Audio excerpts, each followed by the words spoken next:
Hello, everybody. My name is Lewis Lee, and this is Plan and Traffic. And you know we do this every Thursday night, 9 o'clock Eastern time. So check us out and check out the videos on YouTube, our replays. You can always go back and watch those. Mm-hmm. So we got Ray from Motormouth Radio.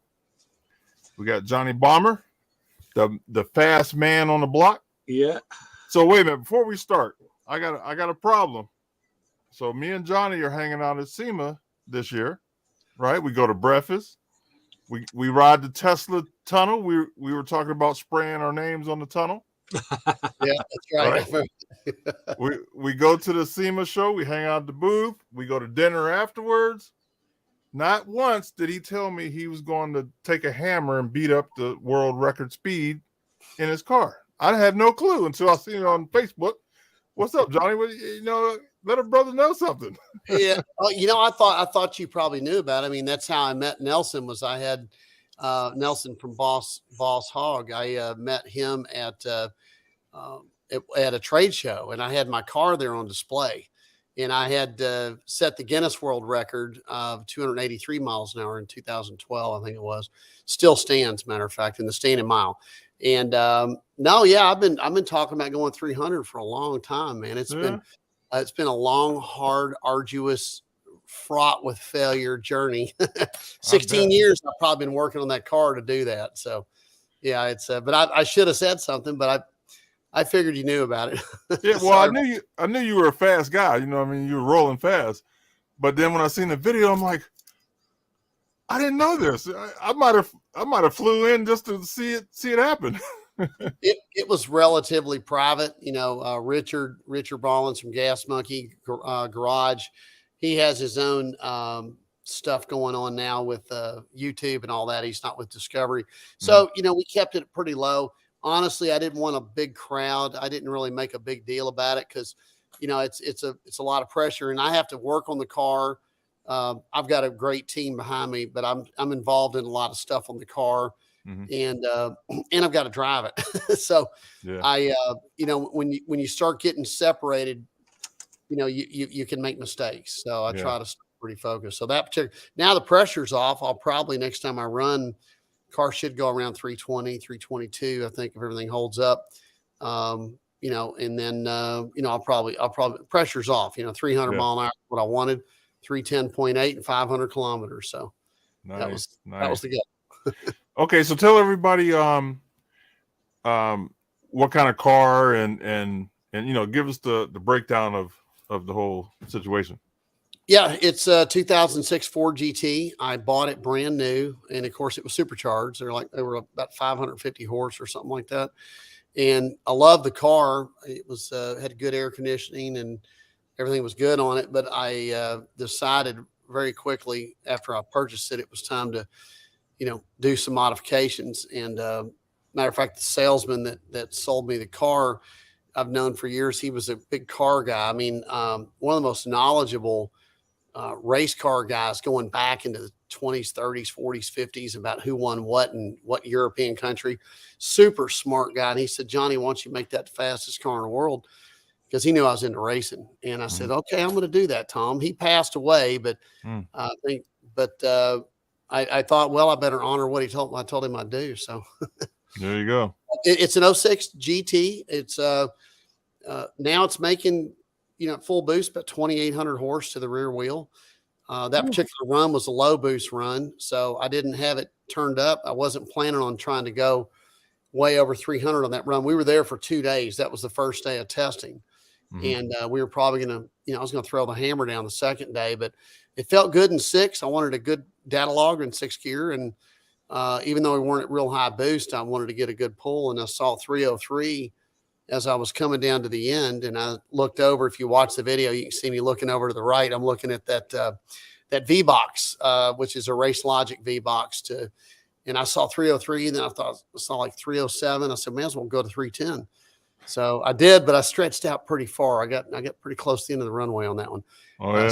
Skidded 1,123 feet, I think. And I did have a parachute, so that was a plus. Yeah. The car's fast, manual transmission. It's got a good stereo. It's a Guinness World Record holder. Like I said, in the standing mile, it's a license tag insured ice cold AC for years. I took my kids to school in it. It's been seen driving all over South Florida. It's a street car and a street car class. So nice. I just love the fact that it's got good AC and a great stereo. That's important in a car that goes 300 miles an hour.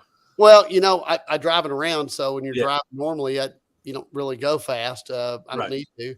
I don't need to prove anything. I do it on the track. But yeah, it's I'm in the Guinness class. There's a lot of rules: license tag, insurance, AC's got to blow less than 60 degrees, DOT tires, which I've been protesting from day one. They won't change that, so I have to run street tires on a car, which are only rated for 187. So that particular run, I did have some Michelins on the back that were race tires, but the fronts were just regular Michelins that I bought at Tire Kingdom.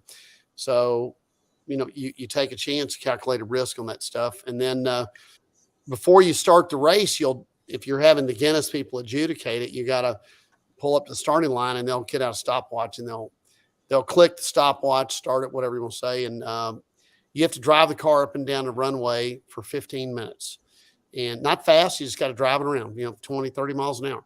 And when you pull back up the starting line, they'll wave you in. When your 15 minutes is expired, they'll pull you into the starting line, and you can only add fuel. If you open the hood and work on the engine, you're disqualified. And they check your air conditioner. It's got to blow less than 60 degrees. Wow. So the reason that class is so hard is because of some of those items. Otherwise you come out there in a top fuel dragster, they go 350 and 1,000 foot. But they don't have radiators. They're not street cars. They're not designed for, so, this is a true street car class. Yeah. It's kind of like, the one lap of America. Those are even more insane street cars. They go to all the different tracks around the country and they road race and drag race and all that stuff. So my car's in a street car class and it's pretty fast. So it's the fastest street car on the planet Earth now officially. So it's a billion cars. So it's the fastest one. What's the next fastest one? The next fastest is a Bugatti Chiron with 304 and 7 miles. Oh, okay. I did mine in a little under 2, but like I said, next time out, I should go around 320. Right. 322. That's the next run. So, and then under the Bugatti, there isn't anything that goes 300. There's not another. A lot of guys claim it. A lot of guys try. A lot of them come out the runway and test where I'm at because I do the straight line aerodynamic testing at Kennedy Space Center. I run that program. So I work with just about every manufacturer there is and IndyCar teams and all that. So I get to hang out with those guys quite a bit and I get to drive a lot of the cars and I get to watch them make the attempts. Some of the other SSC and John Hennessy, great guys. And they're getting there. I think SSC went 295. So, they're there. They just, listen, man, it's hard. It takes millions of dollars, which I don't have. So we got to throw some redneck engineering at it to keep her going. Right. So you have a chance, Lewis, when you put tags on that Bugatti of yours, you got a chance of getting out there. Yeah, I might be able to catch up. Make a number. Yeah. I want one too, so send me one. I've been 260 in one. They're nice cars, man. Yeah. For $4 million, you get what you pay for. I can't even afford the model. The model is more than I can afford. Can't afford the tires. I can't even get the tires. Tires are like 40 grand. Wow. They're special tires. So Bugatti had Michelin build them a set of 253 mile an hour rated tires. And there's a lot of videos about it and stuff. Yeah. But I did a lot of research on tires, and without divulging too much about what I found, there's a lot more in a tire than what they would lead you to believe. If you study the actual testing programs they go through to get a YZ rated tire. So, and I'm only up there for a few seconds. When I do a standing mile, which hopefully the next standing mile I'll do, which will be in the fall of 2023, I should go about 3:03 in 20 seconds from a dig. Wow. 20 seconds. Jeez. Yeah. That car runs pretty good. There's some pretty fast cars out there that do the half mile. My half mile, my best is 2:44. That particular run that day was about 2:33. So, and I race motorcycles, and I have a bike that can even touch my car. So that's the crazy thing. Wow. Wow. We got to talk about that. Motorcycle Yeah. at that speed. That's a whole nother world, man. Yeah. Oh, there's some really fast half-mile cars. Underground Racing's got some all-wheel drive Lambos set up just for the half mile. They're running 250 and a half. You know, I'll probably never get that fast because I'm a two-wheel drive car and I don't have a paddle shift. You know, I'm shifting my car. It's a clutch, man. It's a, you know, it's still got the stock block in it. Of course, the guts are all changed. And the transmission case is stock. Of course, it's all, you know, I got straight cut dog box gears and everything else, but you know, years of R&D and braking stuff, you know, that's how you figure out what's going to work is when you break it. You fix that, and 5 more things break down line. So I've been chasing that demon for years. I still am. Yeah, that video is incredible watching it. It's nice that from inside watching you do it. That's a nice view. Well, I tell you, wait till you see the next one that comes out because, you know, I had multiple camera angles on that thing, and a lot of them are were Garmin's that show the telemetry, so you see the mile an hour. Mm-hmm. We had 6 or 7 items on the car to capture the speed because, you know, it's the last thing you want to do is do something like that, and I've got to turn the timer on, you know. Oh yeah, that crushing because you don't get these opportunities. I may not get to do it again. There's a lot of stuff. I've got a really good team around me. You know, it's very difficult to do, but I've got a 360 video that's coming out. Have you seen the 360 GoPros? Have you ever seen one in action? Mm-hmm. Well, you know, a lot of guys use them on the racetrack and a lot of the street bike racers use them. Anyway, I put one in a car, my film guys did. And you can basically look at the floor, the ceiling, the side, the door, the back engine bay, look at the parachute, all from one camera. Yeah. And it is truly like you're riding in the car. So you can be in the passenger seat and look out and look down at the ground.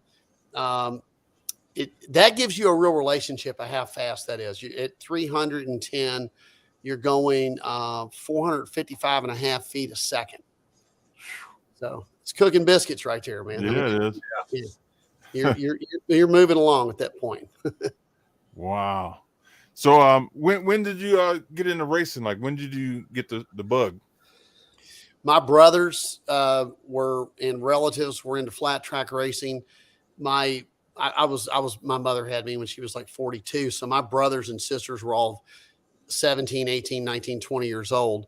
Of course, they were into racing from very early age, horses and motorcycles. And so my one brother, Hemi, was a really good flat track racer. He used to race with Gary Nixon, matter of fact, and some of those guys. And he's won a lot of races. But when I was a kid, I went around that. I was around that environment. And then I started riding, you know, dirt bikes in the late 60s. I was born in 60. So I rode my first mini bike probably 7 years old. You know, the little pull start ones. Remember those with the little British motor?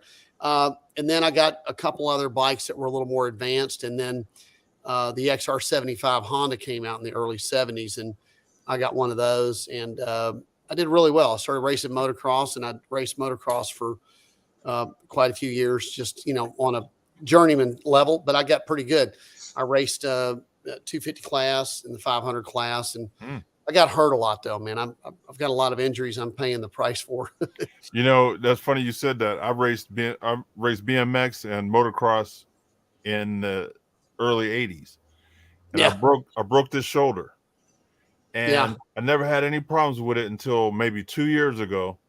I started getting pain in it. So I went to the doctor. He goes, "You got bone spurs." He goes, "Have you ever broke it?" I was like, "Yeah, when I was 12. He goes, "Well, come back to get you." Oh man, I tell you. Listen, my latest hobby has been for the past few years is mountain biking, and I've gotten pretty good at it. We don't have a lot of mountains in Florida, but there's some real good technical trails, and we have some big landfills they make tracks on. And I started racing. I've been doing it a lot, and I've been hurt more. Several surgeries, broken bones, tree branches in my hand. Got my stomach perforated with a handlebar, just missed my pancreas on a bicycle. Yeah. Bicycle will mess you up, man. And how do you die? Well, I mean, they will mess you up. And I hear it all the time. I was on a podcast with a guy either yesterday or today, and he was telling me the same thing. He said he raced motorcycles for years, and he started doing mountain biking. And he's never been hurt as much. But sadly, I got a bad injury 4 months ago. And I wear a motocross chest protector, with a back protector. I wear all the gear. Yeah. And I was coming down a hill. I've got a Garmin. I was like 24 miles an hour. And it's cooking. Well, it's pretty fast because it's coming around a turn. And Right. the berm blew out. And I went over a little, almost like a little cliff. And there was a lot of rocks there. And I don't know what I did because obviously I'm in the middle of a crash. But I landed on a basketball-sized rock in the middle of my spine. Oh. And I really got hurt. Luckily, I had that rock protector, which is a heavy plastic chest and back protector. But I knew I was hurt, man. I got up and finished the ride, but I was really hurt. I didn't just knock the wind out of me. I knew because I just broken 3 ribs a couple months earlier. And I said, man, I just broke some more ribs. And so long story short, I went and got some x-rays, and then they sent me to another specialist. And then 3 days ago, I get my results from my CT, because this was months ago, but I'm still having a lot of problems. So they want to do more investigative. Anyway, I got 2 broken vertebrae, and one of them's protruding into my spinal cord 20%. Oh, no. I just found that out yesterday or the day before. So they're telling me, don't ride anything, don't do anything but walk. And that ain't going to happen. So wow. I guess I can go with a tie grinder and cut it out, just let's get that thing fixed, I gotta say, at 62, that's pretty good. But that's, now as we get older, we pay for it more than we did in the past. Yeah. We don't bounce back as much, but I give you a lot of credit for sticking to it. Well, the doctor told me, he goes, when you turn 60, 55, 60, he says, when you crash on a bike or a motorcycle, you don't brake, you explode. Right. I think you're pretty right. But I'm still going to do it, man. I'm still going to drag race, and I want to get back on the mountain bike. It's great exercise, it's and it's really hard. It's fun, man. I love racing those young guys, and it's a great feeling, when you can beat them. And I beat them all the time. So any day you can crush the hopes and dreams of a millennial, you've made an accomplishment. Right. I know. I'm joking, but no, a lot of them smoke me, but there's a lot of them out there that take me for granted, and they end up getting beat. So, that's sweet. Okay, so we got a lot of motorcycles in the back. We got to talk about them. Oh yeah. Okay. I used to ride a KZ back in the day. Loved it, and I would like to get another one day when I grow up. And my wife don't know they're fast, so I'm allowed to get something like that. Yeah. Hey, listen, man, I can walk around and show you some bikes if I can. Yeah. If you want me to, sure. Let me stand this thing up. I'll be right back. I'm going to turn my heater off. Yeah, sure. This is my daughter's laptop, so let's see here if I don't mess it up. I don't know if you guys if you can see them or not. I'm trying to. Yeah. I don't know what you can see there. These are. That's my dream bike. That's a Z1R. That's an original bike. That one there is a real rare. 521 of them made. It's a turbo. There's several more. There's a 75 Z1 900. This bike right here that has the folding table. Can you see that one? Yeah. Yeah, that bike is 900. It's a Z1R. It's a Z1R. It is. Yeah, it's the color. But that bike runs 970s. It's wow. making 177 rear wheel horse. Got that bike. This is my Harley, which I built, and it's a Springer front end. It's got I don't know if you can see the shifter down there. It's a Bud Light shifter with a 3-inch foot clutch. There's no clutch up there on the handlebar. Yeah, jockey shift. This bike runs 1150s in the quarter. Wow. ZRX. There's another 76 900. There's more Z1Rs right here. Bunch more of the turbo bikes. There's like every one of those bikes are clean. Lewis, there's got to be. Not everyone. There's got to be. There's got to be something there for us. Come on. Yeah. This Suzuki's real fast. That's a really fun bike. Here's my Hayabusa. That's one of these. There's some more turbo. All these are turbos. These Cowies over here. This bike here runs 890s, and it's a street bike. Now, I had it 203 Sunday, 203 miles an hour. wow. This bike here is the next one I'm doing a build on, and it's an 899 second bike, but I'm getting ready to do a whole bunch of work to it, and it'll probably go 227 in the 9/10 is what I'm hoping for, and I want to get it down in the mid 8s in the quarter mile, and these are all street bikes. I mean, all these bikes are streetable. I don't have anything that I can't ride on the street per se. It's more fun for me to be able to take them out on the street. There's a Suzuki Katana. You probably remember those back. The Katana was a great bike. I always tell people that there were two bikes that I thought got overlooked by what preceded them, what superseded them. It was the Katana and the GPZs. Oh yeah, the GPZs were a great bike. Matter of fact, I run that engine. I got something happened here. Can you guys see me? Yeah, we can see you. Yeah. I don't know what's going on here. My daughter's. I thought the GPZ hit it. Out of the park, it was such a beautiful street bike, and then the Ninja came, and everybody forgot about the GPZ. Well, the GPZ was, they started in 80, but in 83, 84, they put in the bathtub chamber style head, and that was a game changer. Although the GPZ 83, 84 was heavy, that was a great bike, and it had a lot of potential. And I actually take the heads off those. That's the best head. I'm building another engine right now for my my pro street bike over the one I told you it ran down 70s. So it'll be making about 204 horsepower.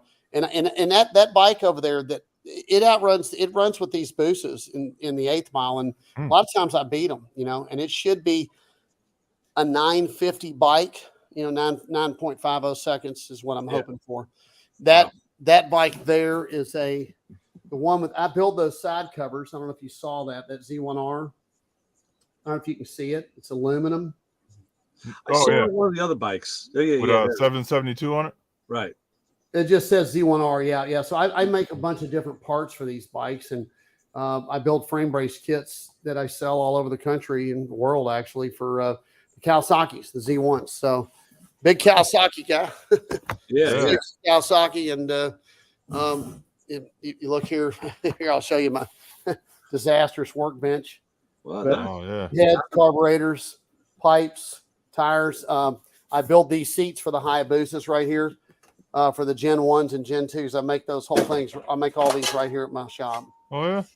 Yep. And, now, Hayabusa is one of my favorite bikes, and I've been trying to talk my wife into letting me get one, but she won't. And I keep telling her I'll put the little screw in the throttle thing so it goes slow, but she ain't having it. Yeah, she's smart. The Camry's always been mine. The big Ford Camry is always my favorite. And I got to say, in 43 years, I've owned 3 bikes, but I've worked on hundreds. And I want to ask you that the biggest problem I found, especially now with the age of these bikes, is the metallurgy. I mean, you put screws in. If you have to put a screw in, take it out like twice, the threads are shot. It's it depends on the bike. They actually had a pretty good metallurgy. It depends on the bike. The Kawasaki's, the Kawasaki engine is without a doubt the best engine that was ever made for a motorcycle ever in the history of the world, even today. Not the fastest, but at the time it was. But it's got a straight cut clutch basket. It's got straight cut gears from the factory. It's got a roller bearing crankshaft, which Suzuki copied as well. And they're just bulletproof, man. There's not many engines today that you can buy, on any bike, and without changing the crank, and other than welding the crankshaft up, you can turn around and make 300 or 400 horsepower on those if you want to build a crazy motor on the stock rods and everything. So, that was a really bulletproof, badass, tough engine. And Suzuki made a similar engine with the roller bearing crankshaft setup, but they had a helical cut clutch basket. So if you did a lot of hard drag racing, hard launching, you had to put a straight cut basket in it. But yeah, man, if you guys saw the stuff, I've got bikes all over my property here. It's a bit of a disease, but you got to have parts, man. And drag race. Sadly, they sold our track down here. So, we heard that. Yeah, it's a really bad situation. So, and I've been going there every Friday for years and years. If I'm in town, obviously I didn't go if I was out of town, but You know, now to drag race, I have to drive to Orlando, 2.5-hour drive. Wow. Okay. And if you go up there, it's nighttime test and tune or race. So you just spend the night up there. So, you know, then you're away from the family, the kids, the dogs, you know, all the pets. And so it's they've made it difficult. And now Bradenton Motorsports Park is in jeopardy because of, yeah, man, there's some developers that want to put a big neighborhood, you know, around it, which, you know, what happened in Englishtown, you know. That's what happened in my part of the woods. Yeah, I'm in New York. So, yeah, so as soon as they start building up, all the people start crying and complaining. Right. What's that noise? What's that noise I hear? Well, that's a track that's been there for like 50 years. Oh, that's got to go. Yeah, exactly. And the Homeowners Association gets their way. Yep. And then Orlando Speed World, that track is also, the rumor is the guy's got a really big offer for it. You know, you got these huge corporations like Amazon and Walmart, and they'll buy a piece of property for $100 million, you know, if they need it. And that's nothing. That's like me and you buying a Big Mac, you know? Yeah. And they're just slowly taking away everything that people like to do, you know? Yep. Yep. So all the sake of development. Yeah. They tell you. So on all these bikes, I haven't heard anything about Yamahas. Let's see. What Yamaha do I have? I don't have any Yamahas right now. I don't think. I had an XS11. I just sold it. I was going to say, the XS11 was a nice bike, but they weren't really known for speed like the Cowies and the Suzukis were. And even some of the Hondas. In 78, the XS1100 was the fastest bike out. That was the one. Pee Wee Gleason went out and ran 1178 or something like that on one of those. They were drive shaft bikes, and you can put a turbo on it. And Yamaha makes a great bike. I've had a couple R1s in some of the newer road race bikes, but I kind of just stick with what the Cows, the Suzukis. I do love Harleys. I've got a couple other, you know, off-brand bikes, but I kind of stick with those. I've got probably 50 or 60 spare engines for the Cows and all kinds of stuff. So you guys ever come to Florida, I'll show you my junkyard. Oh, yeah. I got pallet shelving in a pole barn. I use a forklift, and I have engines are all categorized, and that's great. You know, God, it's an obsession, but yeah. I have you're doing it right, so that's good. Oh yeah, I have a 87 Yamaha Venture. Okay, there you go. It's running the VMAX motor. Yes, I've had several VMAXs. Great bike. I was getting ready to build a Yamaha. It was the one that's not the baby VMAX. Oh shoot.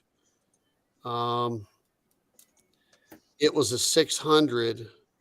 It was a 700. It was the Tariff bike. Remember, they made a miniature VMAX, and but it was chain drive with a 6-speed, and it was a Tariff bike.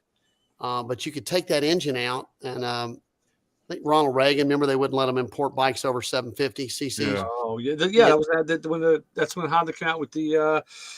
My buddy bought one. What the hell was the model? Yeah, when they came out with it was a 700. Yeah, they came out with that. The small Harley. So, I of course I can't think of the name of it, and I should know, but man. Anyway, so the Tariff Yamaha, you could put that 1100 motor in that frame, and have a just absolute sleeper because it looked like a little cruiser. I've had several VMAXs, great bikes, but you got to convert them over to a chain drive, you know, if you're going to get really crazy with them, because that drive shaft just doesn't work well. And what else? Yamaha makes some really good products, you know, and if I find a good Yamaha deal, I'll buy it. That XS11 I had for a while. It was absolute mint. Honestly, a 10 in condition, 78. And but I wasn't riding enough, and the carburetors are always giving me trouble because it was sitting. So I sold it to a guy, and he came down here. He flew down to Florida, to West Palm, and he jumped on it and rode it up to somewhere up north. I forget what state it was, like Ohio or something. He had no problems. Yeah. Yeah, they're good bikes, really good. Yeah, I'm gonna pull up a picture. I took it all apart, and I touched every part of the bike. I redid the whole thing. Oh man, wow. I can't get you guys to come up. because I touched something on the screen, and I've got a dictionary in front of me right now. So I'll tell you another great Yamaha is the Warrior. Man, you talk about a nice bike. Remember the Warrior? Yeah. Now I can see you. You did something tricky there. You moved everything to the side, but that Yamaha Warrior, I've had a few of those, and that's an incredibly good bike. Highly underrated, and they're single pin crankshaft, so it's got that lope like a Harley Davidson. That's yeah, and they're great bikes, man. That Yamaha Warrior, if you ever get a chance to ride one of those, if you're into V twins, they pull good, they're fast, and they're smooth. They got a belt drive in the back. They're not a race bike, but do they run that motor on 4-wheelers too? I can't answer that. I'm not sure. It wouldn't surprise me. Yeah, I think they do. Yeah, great engine. I mean, I tell you, man, they're fast, they boogie, and they're 100,000 miles is nothing for those bikes. Which Really? is oh yeah, they'll go 100,000 miles. Yeah. Can you see the picture up? I can see you, but I can't see a picture. Okay, I got it, Lewis. I see you sharing the screen, so I got it on my end. Oh, okay. Oh wait, I got that gone. Wait a second, maybe I'm getting somewhere here. It's probably your screen view, John. No, what it is when I was walking around, I hit something, and it brought up a dictionary, and I'm afraid to click any of the X's because I don't want to hang up on you guys. Well, click X the dictionary. That's the safe. I did. I X'd it. It's not going anywhere. Let me. No, let's see here. I'm tapping away. This is a Mac, and I don't know nothing about a Mac. Oh, yeah. You know what? Yeah, my younger daughter uses a Mac too, and I'm like, you must be on Mars. Hey, I'm on a Mac. Yeah. I got to use one in the studio too, and it's like, oh man. Well, Lewis, you're going to have to email me some pictures, man. Yeah, like I said, I can't see anything, but no, man, I love the bikes, and the cars are fun, and listen, man, we just got to keep doing what we like to do until the day you can't do it anymore. I just had a conversation with a guy a couple of weeks ago about whatever happened to the KZ 1300 and the CBXs of the world. And the CBXs are around, but you never see those KZ 13s anymore. No, you're very, very few people even know about them. But that's a great engine. They were a drive shaft bike, but they came in on the tail end and they screwed up by making it a drive shaft bike. Had they made that a chain drive, that actually is a better bike than a CBX, and it's a lot more power. I've got a couple 1300 engines laying around here. It uses a 650 piston, actually. But yeah, I mean that was a great bike, but they water cooled. Yeah, but they made that when they did the drive shaft, they were trying to make a sport, ultra cruiser. Yeah, that's the wrong way. It was a touring bike. It was a touring bike, yes, right. And so was the CBX. The CBX was a touring bike, but it immediately had performance stuff available for it. Whereas the KZ 1300, because the drive shaft was not of interest to people that wanted to go fast per se, nobody built Vance and Hines, and none of those guys started making headers, and there was hardly anything available for a performance 1300. Now they're worth a lot of money now. If you got a really mint vintage one, they're $15,000 or more. The thing too is the CBX had the look. It had you saw the engine. It had the look. The 13 had the fairings and all. It looked just like a big touring bike. So the CBX had it. They nailed it. And they had the right graphics on it and all the striping kits and all. So I've had several of them, and I hate working on those bikes. To build that engine is the same as building 2.5. Honest God, it's 2.5 engines in one. A lot of moving parts, and it's a difficult bike to put together. But they're great bikes. Remember Mr. Turbo had the turbo kit for him back in the day. Yeah. Okay, I got a question for you. On my bike, I have the 4 carburetors. Yep. And they're always popping out of sync. And like every year and a half, 2 years, I gotta mess with them. You know what I mean? They're just junk. So, what do you think about? I'm gonna put a Fiat carburetor on it. Weber. Weber. So I'm getting ready to probably in the next couple of weeks build the manifold for it so I can put the Weber on. Well, I'll tell you a funny story. You know what a Honda Goldwing is. You guys Yeah. have seen those Oh, around. And they had some carburetors that you would, if you took them off the bike, the best thing to do was carefully and gently set them down behind a big truck tire and back the fucking things over. Right? Yeah. I have a friend that collects those bikes. Yeah. No, but they're great bikes. But I built back in the 80s for a guy, and it was ugly. Matter of fact, if it was ever to be seen, I would completely disown it. But I did exactly what you're talking about, Lewis. I made a little manifold that went to each runner, and I put a 2-barrel like Carter carburetor on it, like from Napa, like an old truck carburetor. That bike never ran as good as it did. And the guy rode it for years. He never had any trouble with it because you got rid of all that stuff. There was no sinking. It just had a 1-barrel on it, which I'm not sure what you're doing if it's a 1-barrel. But when I used to run the Volkswagens, we had Webers, side drafts, that would be on the dual port 1600s and all that. And you'd have a Weber 44s, which, on each side. Or Delortos. Delortos were good too. Delortos, yeah. The Webs be like the IDFs or the IDAs. Yes. Yeah. But I that idea, if it's been done and it works, man, what year is your bike? 86? 87. Yeah. So it doesn't have any fuel injection. It has no sniffers on it, anything like you'll probably be very happy you did it once you get it jetted correctly. Okay. Yeah. A lot of the guys on the forum have been talking about it, and a couple of people I've talked to have done it, and they said it's just instant power and like you said, no finagling with the. Just don't get one with a water choke. Yeah. No drama. Yeah. Yeah. Yeah, no, that's a great idea. I mean, like they actually sell those kits for the Goldwings that are very nicely made. With and I don't know, there's probably 2 or 3 different carbs, but most of those Goldwing guys were running an automotive carburetor, like a 1-barrel or a 2-barrel off of an old, Plymouth Valiant or something like that. And forget about it. The bike runs incredibly well, and they never give you any trouble. It's a game changer. Like I said, I hate working on Goldwings. They're tight. They're hard to work on. The carburetors are ridiculous. Yeah. So I didn't ride all last year because I rode it to work one day, and on the way back, I was losing power. Like I couldn't get no power out of it. Like I was missing a cylinder or something. But I know it was the carbs. One of them carbs went crazy. Yeah, that's the thing is it sounds like you ride it quite a bit, but Stage 2 is a company that sells jets, and they're actually called Stage 2.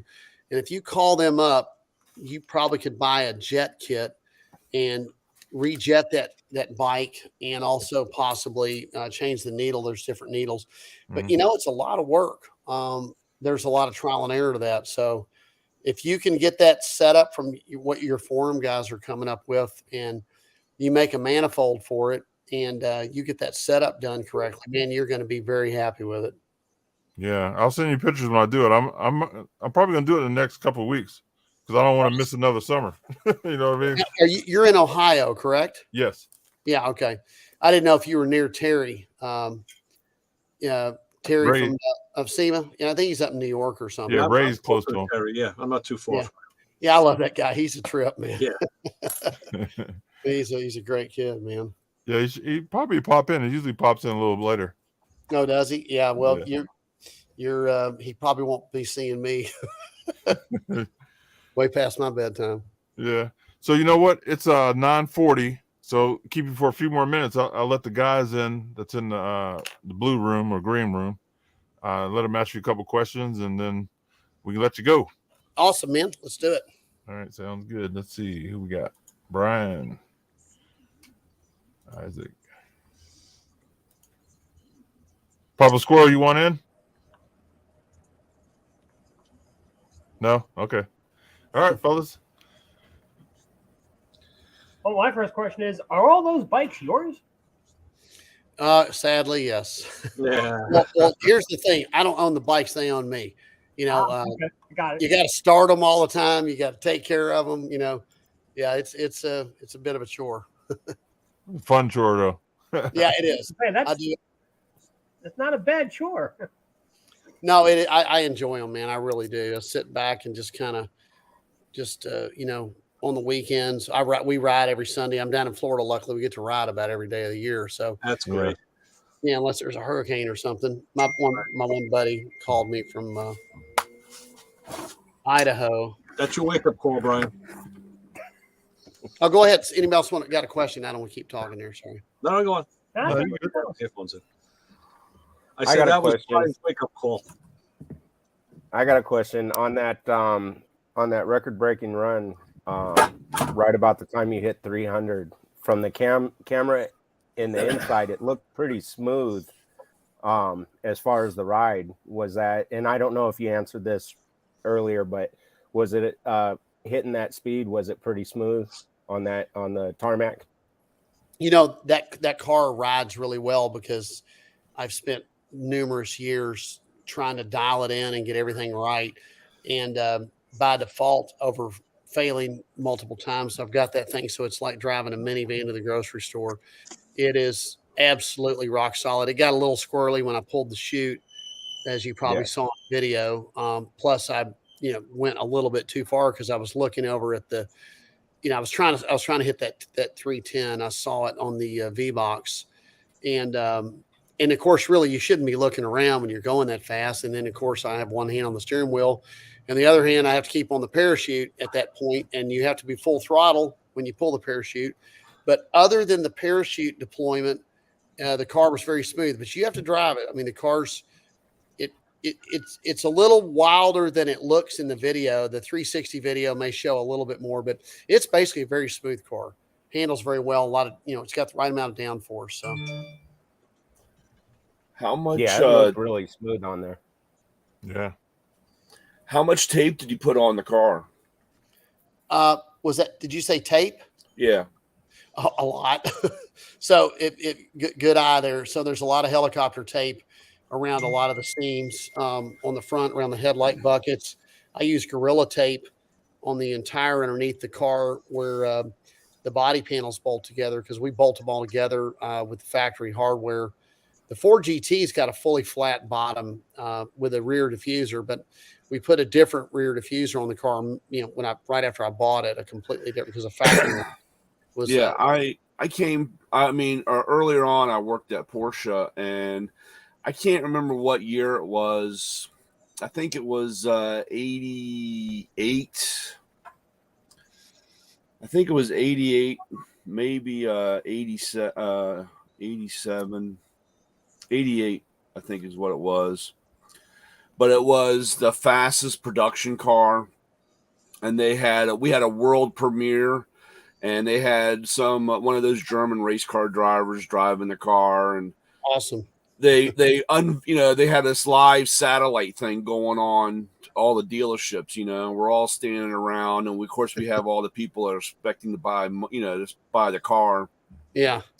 And I'll never forget, they had this red 928 S4, and they roll this thing out of the box from the truck, and it's got the side mirrors, and it's got all the stuff, and they show it going down the road, down the salt flats. And it doesn't have any mirrors. The car is taped up to no end, and it reached a speed that I think it was 200 miles an hour or something like that. Oh yeah. And but it was just funny. And then of course the car comes back, and everybody's popping the champagne, and it's got mirrors on it, and it doesn't have any tape on it. So that changed fast. Well, the tape I put on is helicopter tape. Is really. It works as a coefficient of drag reduction, but more importantly, I put it on there to keep all the body panels intact, because you're moving at that speed. It doesn't take much to catch windshield trim. Although I've run that car with no tape over 280 on anything when we're out there testing, and it's never had an issue. But the side scoops, there's a couple little panels that I cover up because they're subjected to a lot of force, but and how do you add any more downforce? Do you add any more downforce to the car? Well, what I did, so originally, I didn't have the money to go to a wind tunnel. And of course, that's been the big fear, is what keeps the car from flying away. That's what, before I ever went 250, which I did in 2010 in the standing mile, everybody says, oh, you can't do this. That's a cotton wall. And all the engineers, everybody tells you all the time what you can't do. Luckily, I don't have enough brains to know any better, so I just go do it. But I didn't really add downforce, but I was able to calculate what it was. And I made a bunch of structural changes to the front nose, in the front, I call it the shark mouth, in the front. And I changed the rake on the car. I made different side scoops, and I readjusted the gurney lip on the back of the car, and I built a different set of diffusers in the rear, and I got rid of the front splitter. So long story short, and I can tell you how I did it, but it's a few minute story, but I'm making about 575 pounds on the nose at 275. So the thing with downforce is it extrapolates if you have an increasing volume that's happening. So that's not good. So you got to figure out how to get the car to be static downforce from like 200 on. Because if you're making 500 pounds at 220, and then you're making, 600 pounds at 240, then all of a sudden you're making too much downforce. You're going to slow yourself down, or even worse, you can get where you're making 3,000 pounds on the nose. So that took a long time to figure that out. And if you want me to tell you how I did it, I'll tell you. But yeah. Well, I mean, most people don't understand that, but I mean, you can watch NASCAR and they put a little piece of tape on the car and it changes the characteristics of the car. Absolutely. And I just, I don't see, you didn't have a wing on the car, and you don't have. There's a lot of things that people do for downforce, and it doesn't take a lot to make downforce. I mean, adding one inch on the back of the car can make a big difference on downforce. Well, the key that a lot of these guys don't understand, and even the really high level engineers that come out there, because I work with Bugatti and McLaren and all those guys, and I've driven all those cars brand new up on the runway. I test drive for some of those guys, but a lot of these guys, like they don't, my car's got bump stops in it. So if you set an elephant on the hood, the tires will never touch the inside of the wheel well. The minute your tires touch the inner fender, you're in big trouble. It's over right then and there. It's over. You're spinning out. And if you're going real fast, once you spin out, when you go backwards, the body can blow off. But, yeah. So what I did was, everybody that I was competing against, they had wind tunnels, and I worked with a lot of the NASCAR guys because they come to the runway a lot back in the day. And they all have wind tunnels, $5,000 an hour, some of them, So I came up with an idea on how to create my own wind tunnel without a wind tunnel, and it's pretty funny, but it worked, and it's proved out to be perfect because I'm still using the same formula. But I put the car on the scales and scaled it out and got it exactly how I wanted it, adjusted all the shocks and everything, which you're familiar with. Then I went to a buddy of mine's gym, and I got about 1,800 pounds of 25-pound weights, and I wiped out his gym. It's pretty funny. And I brought him back to the shop, and we built a couple 2x4 stanchions, one for the front and one for the rear, that so you wouldn't set the weight on the front fenders, obviously. And then I had ordered from AIM a potentiometer system, and it's basically 4 little long shock absorbers that are not, there's no spring in them. They're about the size of a pencil. And all they do is they measure and record the distance in millimeters that potential or that little shock moves. And you build a bracket so they're mirror image parallel to your suspension. So the fronts have got a little shock on the outside of them, and the rears have a little shock on the outside of them. And whatever the shock does, the little potentiometer does. You got to set them up and dial them in so they're reading accurately. And then the AIM system has a data logging system, so it data logs those millimeters live, and also it records it, so you can go out and drive the car around and come back, and you can see all the travel that's happened, in a normal drive. So once I had all that stuff set up, I brought the weights in. We started putting the weights on the front and the rear. I got in the car, we put fuel in it, and we just started adding weight and just recording the expression of those potentiometer shocks. And I ended up putting 1,600 pounds on the nose, 1,600 pounds on the rear. And all the while I'm recording that depression of this potentiometers, and that still doesn't tell you anything. Then we had to go out on the runway, and I drove the car and I data logged it. So I did a full pull at like 240, 250. This was back in 2011 or 12, I guess, or maybe even sooner. But I did a full pull, came back, looked at the data, and I saw the millimeter travel. And then I just looked at my chart that I did back in the shop. I said, wait a minute. Okay, so if that front shock went 3 millimeters, then that's 450 pounds. So then there are quite a few runs on this. That's why it's this little long story, but I had to do a lot of runs to get data to back it up with. So I had to have a chart. And, after about a day or two of playing with it, I knew exactly what the car was making at every speed on the nose. And that's how I calculated it's making 275 on the nose. At 275 miles an hour, it's making about 575, 575 pounds of downforce on the nose, which is perfect. You're not too much, you're not too little. You don't want to go under 200 if you can, especially under 100, because then it doesn't take hardly anything for that thing to do the I call it the offshore boat racing flip. You've seen those guys blow there, they're gone. You're gone bad.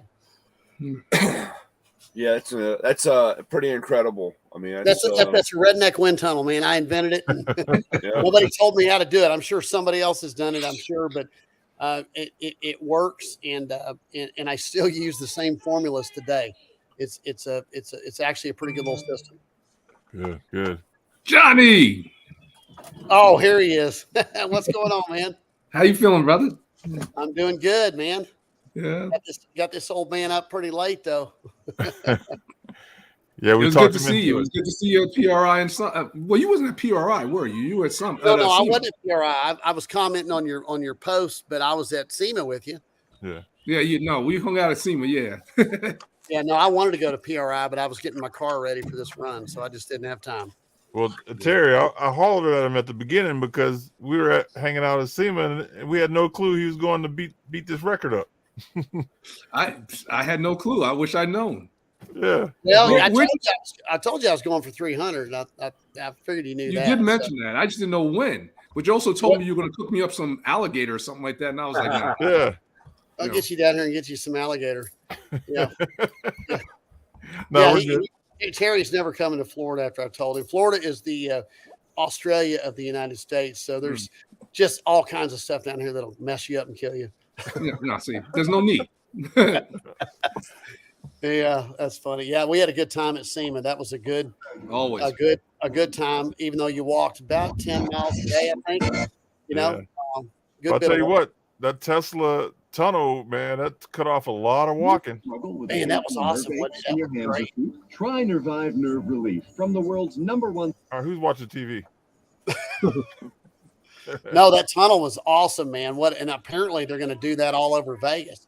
You know what I couldn't figure out, Lewis, was how do they keep homeless guys or some kind of crazy from getting in that tunnel? I didn't see like any serious security guards, And if you were in that tunnel and they're whipping around, you're a dead man. You're not getting out of the way. Yeah, there's no room. There's no room to go either side, and you can't jump over. So you're. That's what I'm saying. You might have luck jumping over, running at it and diving. I don't even think it's room to jump over because it's pretty tight. Tight now. It is. And they're gonna what they say 54 miles of that they're gonna do in Vegas. Uncle Elon's gonna do for free. So I wish I could get some of that. Yeah, right. Yeah. So I got a question for you. In your junkyard, do you have any turbos that fit my bike? Probably not. Most of the stuff I got is the old Ray J stuff. You can pick up a turbo. Nowadays, there's so many good turbos out there that are pretty small that would work fine. But all the stuff I have is really antiquated because the turbos on my bikes, they're all vintage turbo bikes. So I leave all the original stuff on them. Mm-hmm. And they're heavy. They're by today's standards, they're terrible, but they work. If you were going to get a turbo, I would highly recommend getting just a little Garrett or something, you know, like a new one. Okay. I If I can't had tell one, my you know. wife. I'm gonna tell her it's an alternator. Yeah, it's a hair Yeah. dryer. The hair dryer. Yeah. The Hopefully bike she needs doesn't. us to run. Hopefully she I doesn't promise. doesn't listen to your Yeah, podcast. she does. She's probably writing down notes right They were now. like, Oh, yeah, hair you're dryer, doomed. okay. You are doomed. Yeah. Yeah. Yeah. So what's up, gentlemen? How's everyone doing? Terry, Everything's good in Doing the good, in the man. neighborhood. Terry, did you have Really fun good here. at PRI? That was your first time, right? No, I was there. About, I think 19. that's my second or third. Yeah, hold on, second. I haven't been there since 19, I think, because I think the year of COVID, wasn't that 20 when COVID hit? Was that Yeah. was that the year they shut everything Yeah. down? I can't Well, remember. we were there last year too. Yeah, we went there last I year. didn't go. Yeah, I didn't go. PRI is great. I took the GT. I took the car. I tell out you the there. truth, I kind of like it better than SEMA. It really is. It's for what we do, what all of us gearhead kind of guys. It's without a doubt better.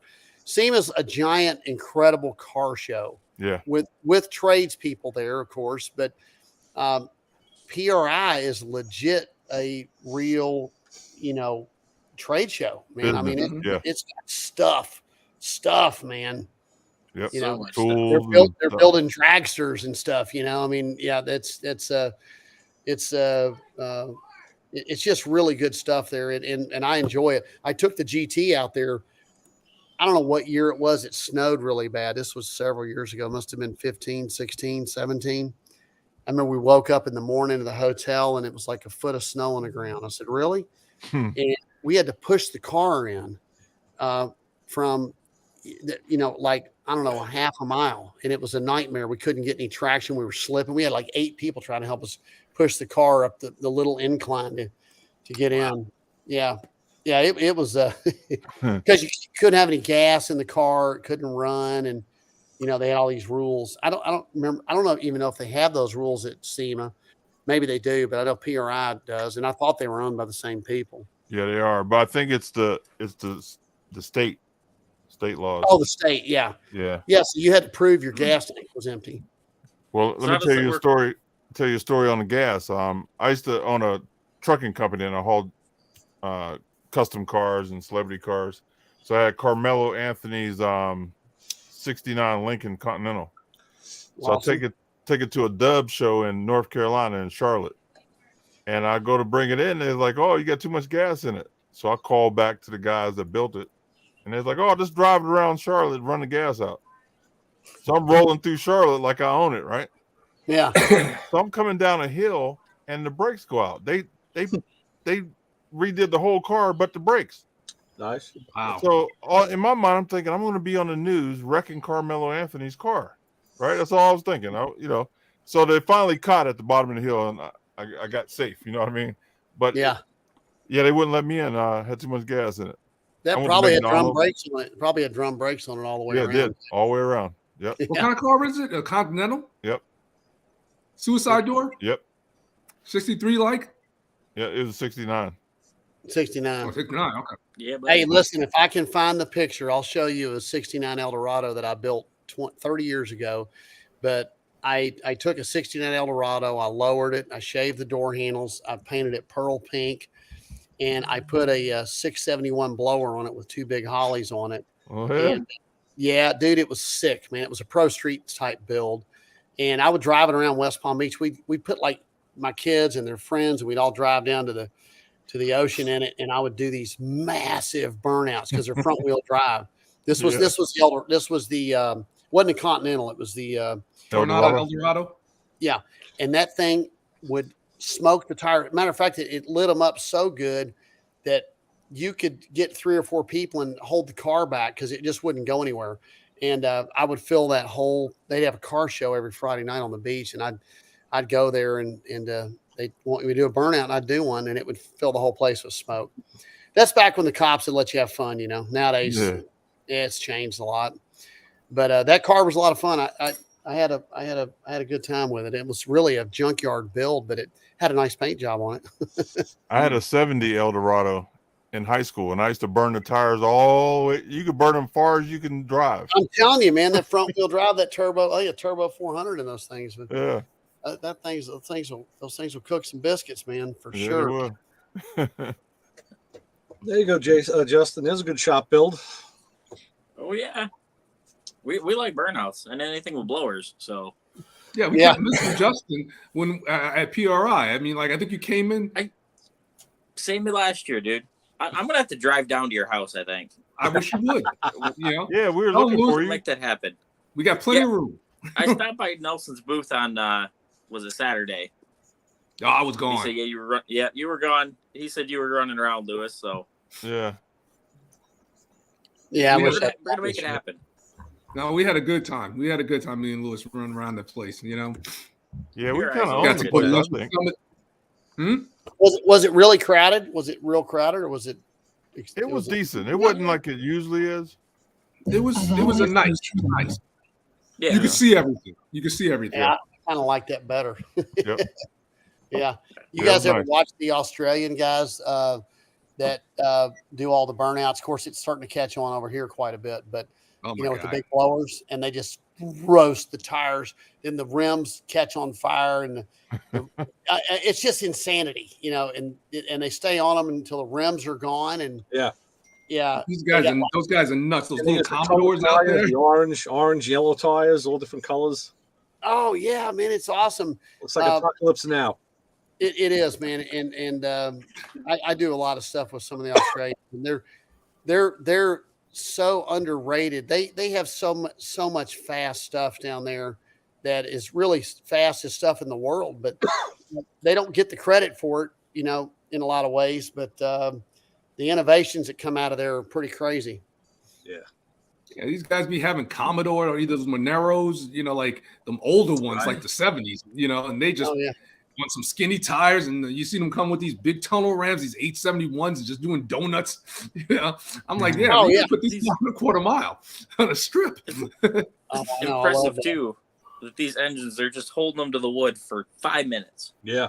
Just Hey, listen, I'll tell you something. Go ahead. I'm sorry. You were saying they're holding it to wood for 5 minutes. it's just awesome. And they don't fly apart often, sometimes, but Let me tell you, we at SEMA this year, they had the Hoonigan guys out there, and it was eBay Motors was putting on a drift show. Did you guys catch any of it? Did y'all watch any of it, Lewis or Terry? No, I didn't.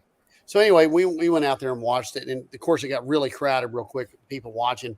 They had guys drifting bikes, and they had a bunch of the Hoonigan guys doing all the car stuff out there. But mainly, what they were doing was bouncing off the rev limiter in these cars for an insane amount of time. I'm like, God bless, man. I mean, there were Hellcat Chargers, and anyway, long story short, we were there. Rubber would fly off, little pieces would fly off into the crowd. Well, they had a Dodge Charger, a Hellcat Charger, and he was doing all the burnouts. He had a bunch of people in the car, and that rear tire on that car decarcassed in a complete donut. It came off. It flew over our heads, and if it had hit anybody, it would have absolutely torn your head completely off. It went. I don't know if you heard about it. It went about 200 feet off. And now, if you know where they were doing all that drifting, you remember there was a whole line of cars that were show cars and trucks down near the big giant building, in that area. The opening, you were Yeah, but not the opening, but further down to the left of the opening, they still had cars lined up. Well, there was a dude there that had like a 69 or 70 fully restored, Chevy pickup truck. It was absolute show. That fucking tire landed on that guy's windshield, broke the windshield and dented his roof all up. Literally, it fell from the sky from almost 200 feet away. And, after that, I wonder if eBay Motors is going to sponsor that, because, man, if that had just taken a lower trajectory and hit the crowd, it was a big, heavy piece of rubber, probably weighed 25, 30 pounds. Or They they may have to put up some netting, like at a driving range, to keep the stuff in. Yeah, I think at that point they'll probably just stop doing it. Yeah. All right. I didn't hear about it. What day was that? Let's see. I don't know what day it was. We left. It was Thursday. I believe it was Thursday. Yeah, look it up. I'm sure somebody it messed up the guy's windshield. I'm just thinking that poor guy. He brings his car to SEMA and puts it in a very safe location, and his car got messed up, man. I mean, it tore the windshield up, it dented the roof in. Wow. I mean, it was all fixable. It's just I just felt bad. It was like a 10 point, 100 point restoration. Wow. Yeah, that sucks.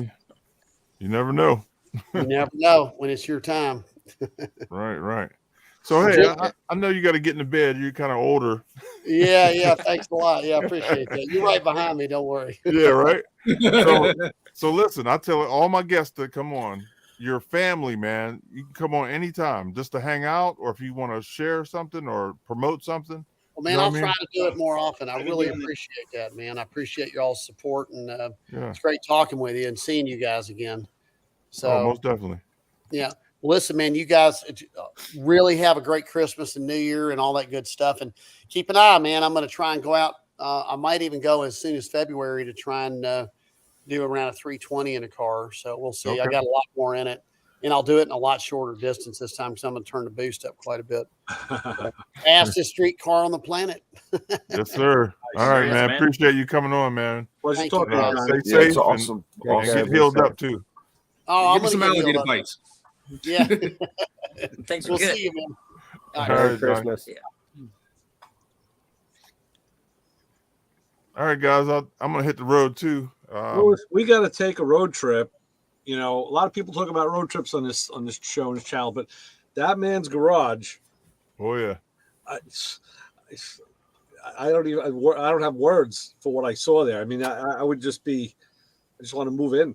Yeah, and he said he has the junkyard too. I want to see that. Yeah, I didn't know about the junkyard. I knew about his garage. I didn't know about the junkyard. Yeah, he's got a pole barn. He said that's stacked with all engines. I bet you there's a bike in there for each of us. I know there is. Yeah, we've got enough to go around, and I think we could probably make a deal.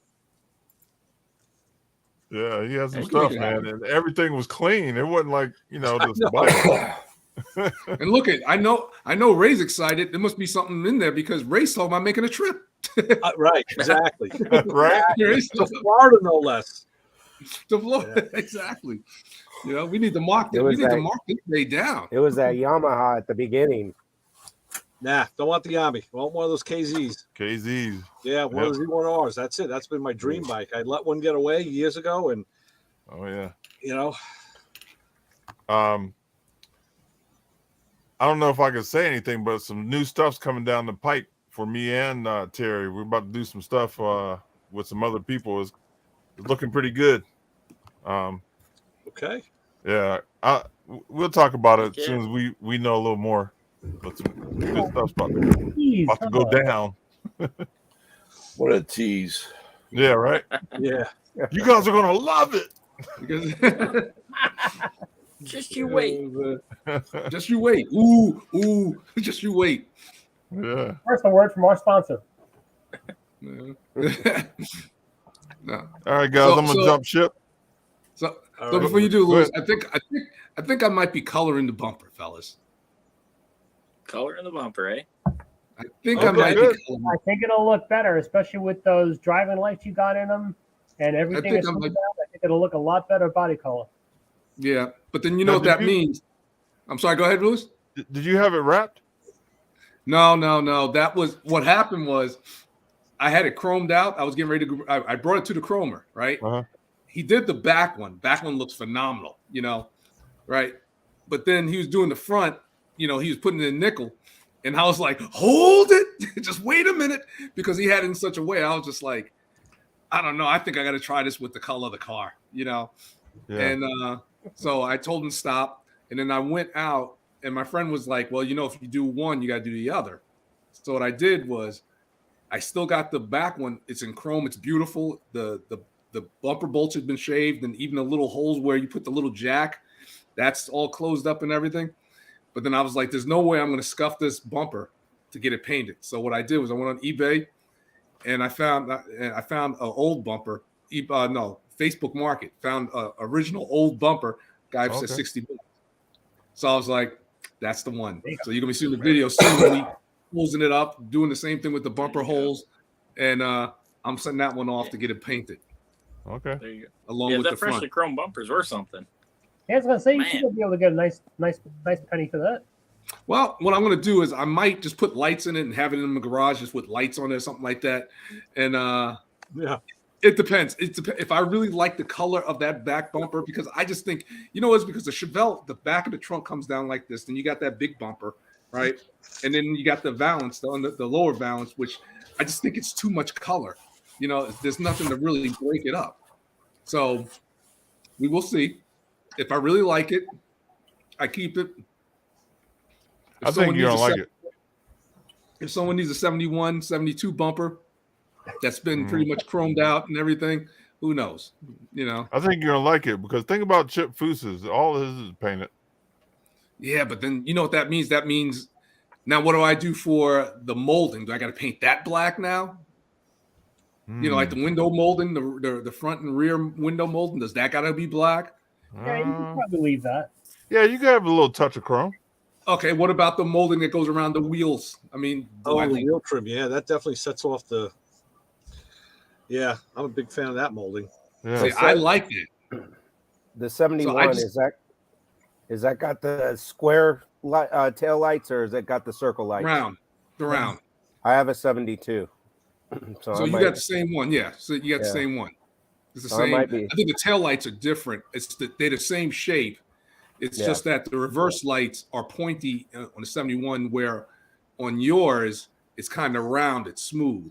The reverse lights, it's more smooth. Yeah. So what I did, I actually drilled out the center, and I got some railroad lights, and I stuck them right in there, so there's no chrome piece or anything like that. It's just a nice, clean look. And everyone asked me, "Would you?" I tell them, I said, "No, that was the delete option." The reverse delete option that was offered between the months of February and June in 1971. And, it's very, very rare. You'll probably never see it anywhere. You never see it nowhere. I think only like 50 cars had it. And they're like, "Oh man, where can I get them from?" I was like, "GM. I mean, you could try." Some new old stock, who knows? Right. That's brilliant. Yeah, it's looking good though. Well, thank you. I appreciate that. And the next thing is I got a front spoiler from our Randy Spoilers, I think it is. Spoilers by Randy. He makes front air dams for 60s and 70s cars. Okay. So if you see Chevelle with those little black spoilers sticking out, that's him. I've thought about that for my own car, but I don't know how it would look because the car is so square. I like the idea of what it'll do, but I don't know how it will look.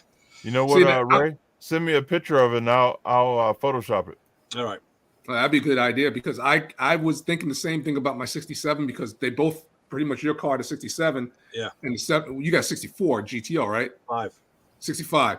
So it's along the same lines. So I can understand what you were saying. I think it might look a little, I don't know, but I'd have to see it. You got to see it before you know. You know what you got to do is go look at the Ring Brothers. They built that Chevelle recoil. I think it has that valance on the front. But at 66? Yeah. It's like it's white, right?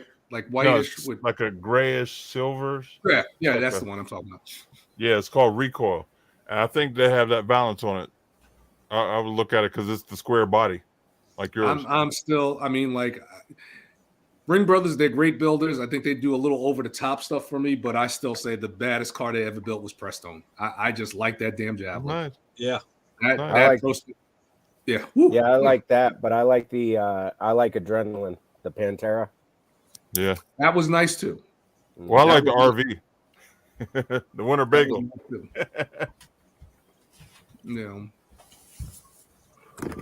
That was very nice. Yeah, so you can get a kind of idea of what it looks like if you look at that car. Recoil. Why is Brian so quiet? Brian, why are you so quiet over there? I'm sorry. Busy day today. Wow, look at him.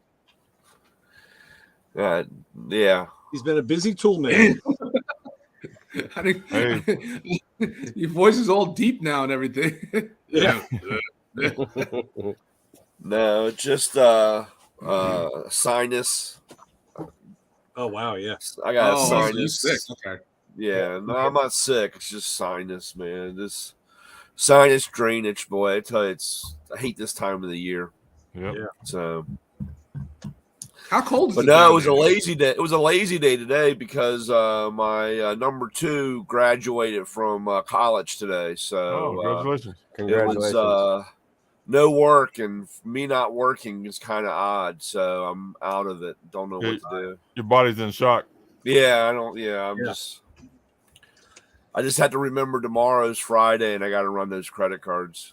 He doesn't know. He's like Linus when he lost his blanket. Yeah, I tell you, it's terrible. Speaking of that, here, Terry, you'll get a kick. Look what I picked up yesterday. Oh wow! Ooh, this is an unopened copy. This is brand new. Where'd you get that from? The record store. I paid $30 for this record, man. Wow. Dude, don't open it. Dude, do not Oh open no, it. I want to play it. And I got one, Isaac. I got one for you too, Isaac. Okay. Look at this. Tijuana Oh, Christmas. that's great. You kidding me? Yeah, it's Is that Chevy Chase on the front? it looks like Chevy Chase, but no. I think that might be my uncle. I think that might be my Uncle Hector.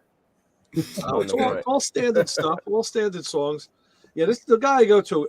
Like a used album like this, there's not a scratch, a pop, a click. I mean, it's like they're brand new. He only resells the best stuff. So drop $60 on a couple on used albums and a couple and CDs. Just what a doo-wop Christmas CD too. Yeah. Doo-wop. Jeez. Yeah, I thought of Isaac. I said, "Go, get the Mexican Christmas." This one was $5. Mexican Christmas. Like Chevy Chase. Did it? I know, right? Those too. Yeah, it kind of does. I like the Christmas balls out in the back of the horn. You know, this has got to be good. It better be good, or I'm going to be pissed off. And you know what? I bet you it's going to be good. I bet it's gonna be good, man. You might have to make some CDs of that one. I didn't play Did it? Did a pinata come with it? No, A Christmas the Christmas piñata? yeah. Wow, no year on here. I don't know what the hell year is. Yeah. Well, hey guys, have a great Christmas, man. Stay safe. Yeah, but I'm gonna head on off myself. Yes. I feel like Brian sounds. Yeah. Wow. So I'm still accepting gifts, so you can send them. Yeah. And In the mail. and I'll see you guys next week. We got a lot of people lined up to come on the show, man. So let everybody know that we're doing some banging. Excellent. Have you talked to the Ring Brothers? I know after SEMA Yeah. you're saying something about them coming on. Yeah. I gotta set up a date for them. Maybe after the New Year's, because they're still kind of busy. Yeah. So after New Year's, we'll get them on for sure. Awesome. Terry had a good talk with one of them, learning how to do whatever he wants to do. Yeah. He pretty much is like, I think it was which one was it? It was the heavier set. Didn't you post the video on that? Yeah. It about sticking an LS in anything and everything. He said it. Do whatever you want. Yeah, I saw that video. Yeah, he said it. He, I was like, I gotta put this out because, Yeah, and he said that he said he had he said that he puts LSs and everything. He said if you want it to run right, throw an LS in it. I was like, what if it's a Ford with an LS in it? What about a Hemi with an LS in it? Yeah, He sure did.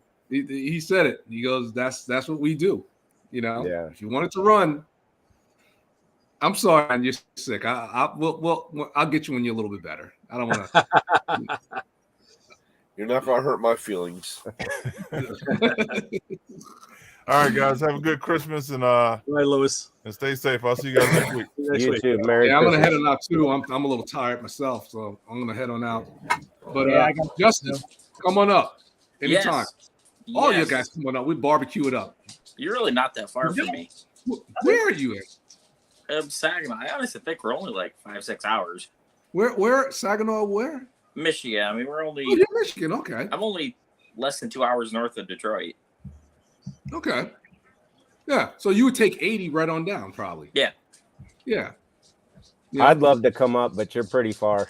Yeah. Where are you at, Isaac? Yeah. I'm 90 miles north of the Mexican border. I'm in Tucson, Arizona. Come on up. Yeah, I gotta figure a train or something to sneak on. What about you, Sal? Where are you at? Jim, where are you at? Long Island. I'm not too far from Ray. Oh, you and Ray, come, dude, leave now. Okay. Leave now. Leave now. Yeah, in the middle of a storm. Thanks. Yeah, even Brian, show up. Yeah, we got a barbecue over there. We got a pit and the whole nine. You got plenty of room. Come on up, fellas. Yeah, make it. Yeah, You had me a barbecue. You know, it's right out there. You know, we'll go to the store. We'll chop it up. Yeah, let's do it. I'll bring the Oreos. Open invite now. Come on up. Yeah. Can't be this double stuff though. It's got to be the regulars or traditionals. Got to be the old-fashioned ones. Gotta write that down. Yep. The double stuff is a little too much double. Yeah. A little too much double. But gentlemen, I'm gonna head on off. I'm gonna take me a shower. I didn't eat dinner. I just walked in the house, but I had to get on here because I missed you guys. And I will talk to y'all soon. Happy holidays to you guys. Are they on next week?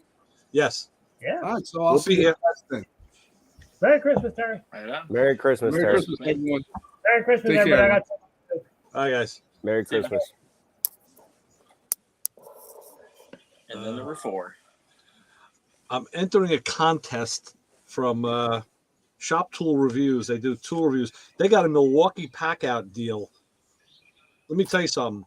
4 impact wrenches, the stubbies, the mid-level one, and then the big Kahuna one with like all sorts of batteries and charges and stuff. It's like, wow. Yeah, you never win this stuff, but you got to try. You know, just because you got to do it. So. Oh, Crazy. you gotta try. Yeah, you gotta try. Let's see. We'll share this. I entered to win a small block off of one of the shows the other day. I haven't won it yet, but I had to try.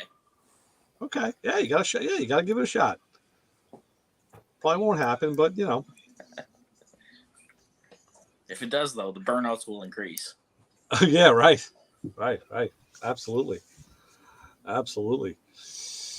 Oh man! So I tell you, I don't know about you guys, but all I've been doing is like shopping for food. We dumped $3.50 in the supermarket the other day. I was out getting cold Polish kibasi today, and freaking we're going to the bakery for the Italian cookies and shrimp and seafood. And oh my god, I can't believe it's like all we're doing is just buying food, making food. Made a lasagna. Going to make rice balls again. Making what's the eggplant rollatini? We're making that. Wow, be a lot of food. Lots of food. A lot of food. Lots of food. Brian, did you get to go to dinner where you at your chosen place? We had gone after graduation. We had gone up to there's a restaurant that Molly likes. It's what was that place called? BJ something. Was it the barbecue place? No. This was up in Towson. This was a little bit of everything. It wasn't bad. Right. That's one of her places that she hangs out at. Right. Being up on campus and so forth, and she liked it. Okay. So we went and did that, and it was actually kind of nice. I thought it was kind of weird because it was like almost 2 hours, but it was in the arena, and when it was over, they were like pushing us out, and I was, like kind of perturbed about that. And then the lady says, "Well, we got another group coming in."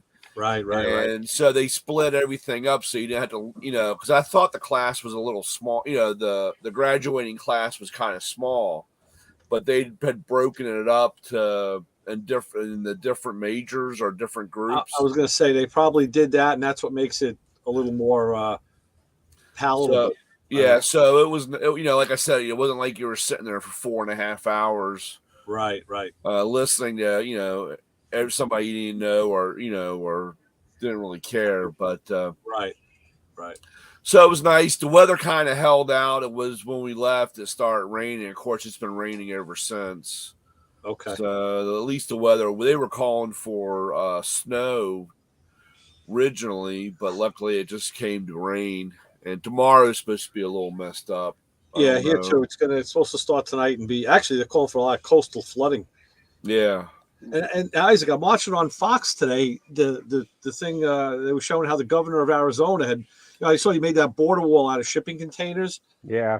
And now the government was like demanding the Biden is suing him to take him down. Like, you know what? Good. Sue me. You know what? Let that go to court and get tied up for years. And I'm not taking those damn things down. I'll take them down when the case is solved.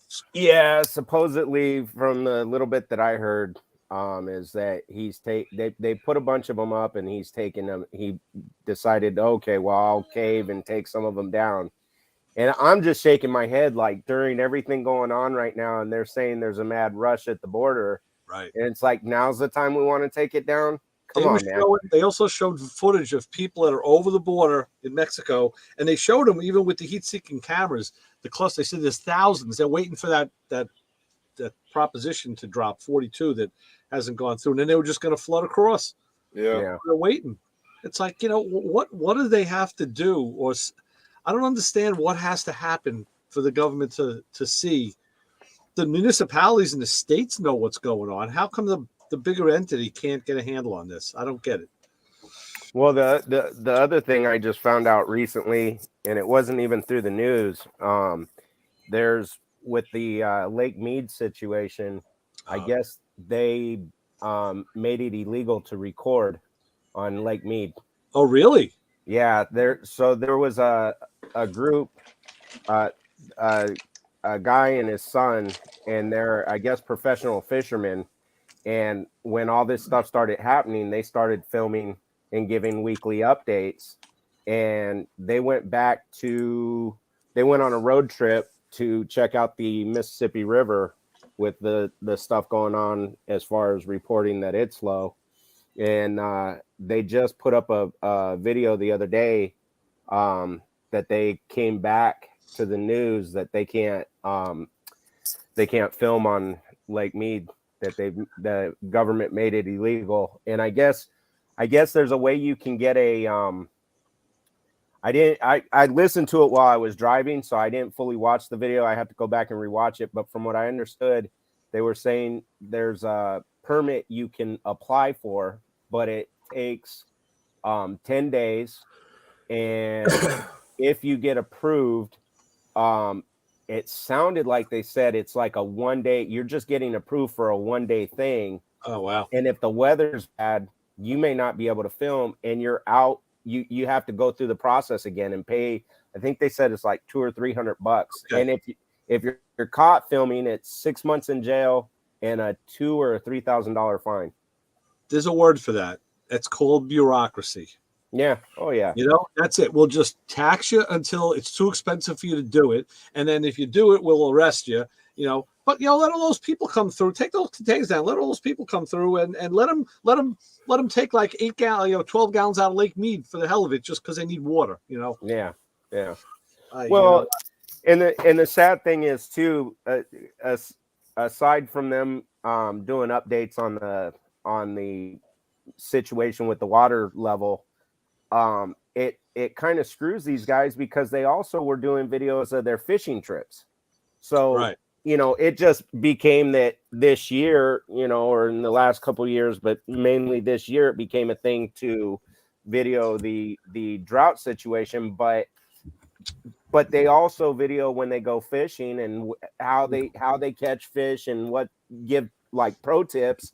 And now they can't do that on Lake Mead. But let's face the reality. We were talking about this a couple of months ago because I was watching those videos too.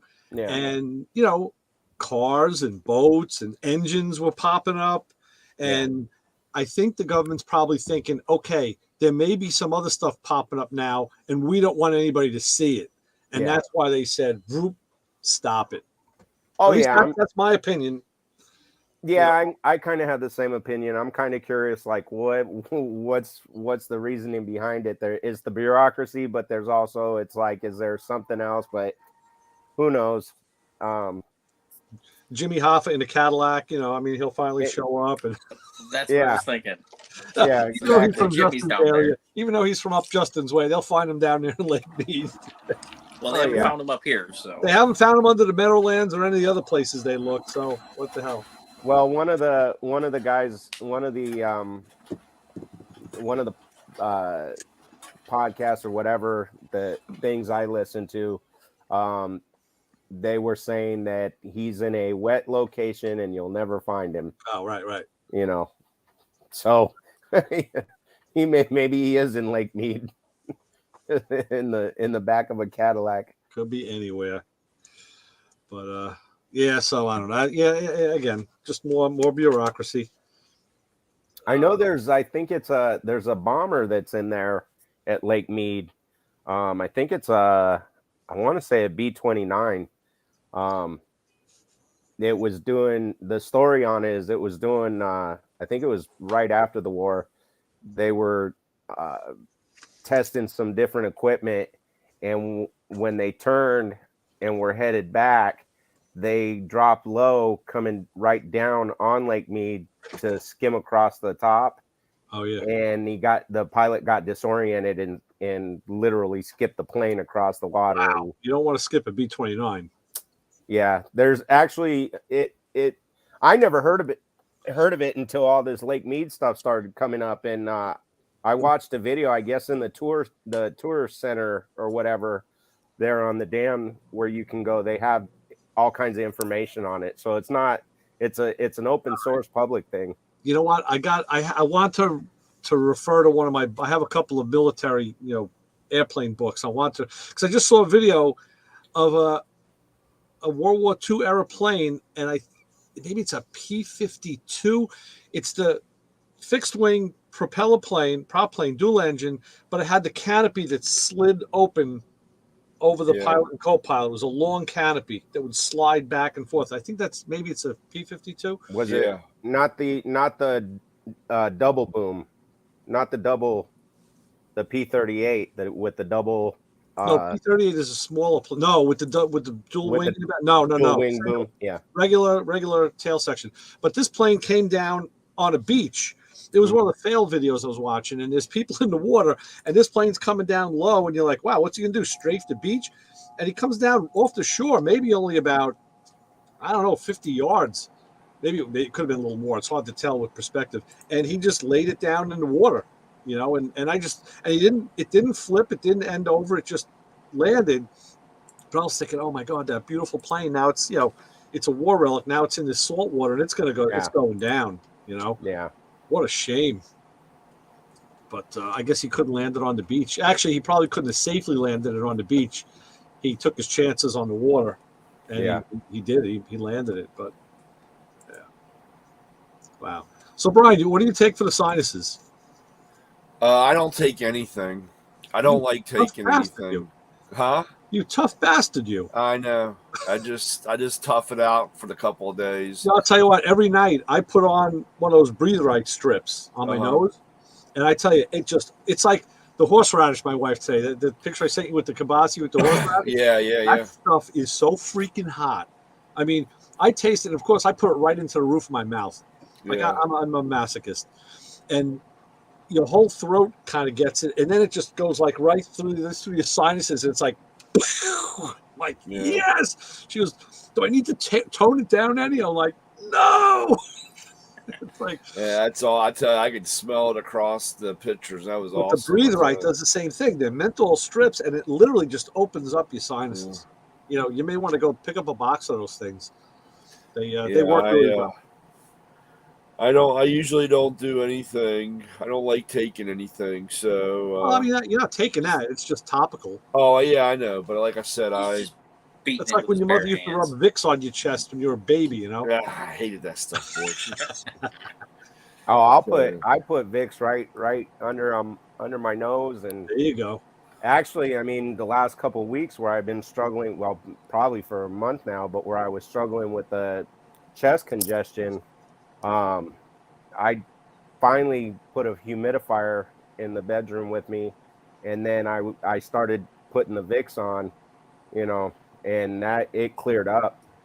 Yeah, I use I fired up the cool mist humidifier in the bedroom, but still, middle of the night I wake up. I guess I must be sleeping with my mouth open because it's just like my mouth is this one big dry cavern. Yeah. It's like I almost can't close it. I'm like, oh god, now I'm never gonna get back to sleep again. So that's why I hate the winter because it just dries out. Justin, you don't have to worry about that. It's always so wet by you. You guys have constant moisture. It still dries out though. I have a problem with my hands, especially working with metal and stuff. Like they just, dry when right out. I get the calluses on the front of my fingers, they split. Oh, and I got this stuff called, you're gonna laugh. It's called Zim's Crack Cream. It's in a bottle. It's like a little like glycerin almost. I use a little eyedropper and I just put it on there, and it really helps. It takes once they crack, it hurts and it takes a while. It's about that time when you need to use the brake clean.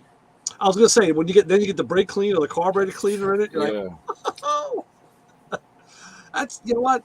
That's just the Earth's way of letting us know we're alive. Because you ain't gonna feel that stuff when you're gone. I've been really alive lately, then. Yeah. Nice. Yeah. That's some crazy stuff. I saw something else with Arizona. Yes. Oh, they were showing a lot of Arizona clips. A lot of different things recently on Fox.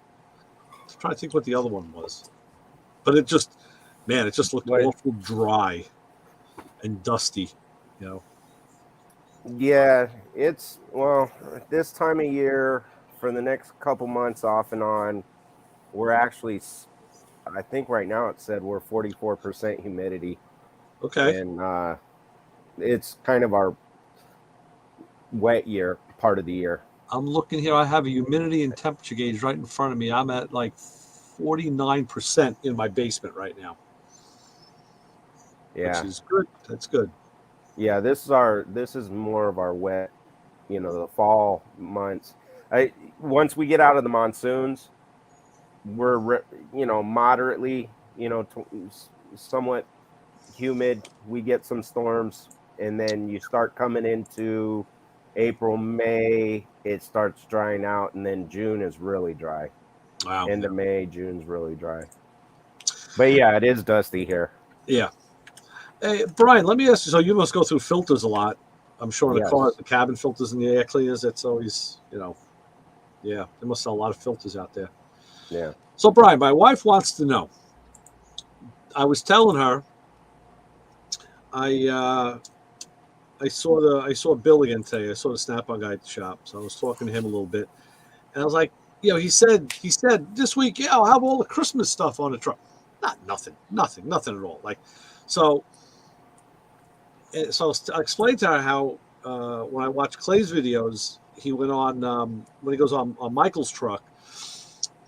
Whenever there's like an array of hats or shirts or stuff, it's always his wife who orders all that stuff and sets it up, and it sells like crazy. She goes, the guys just get.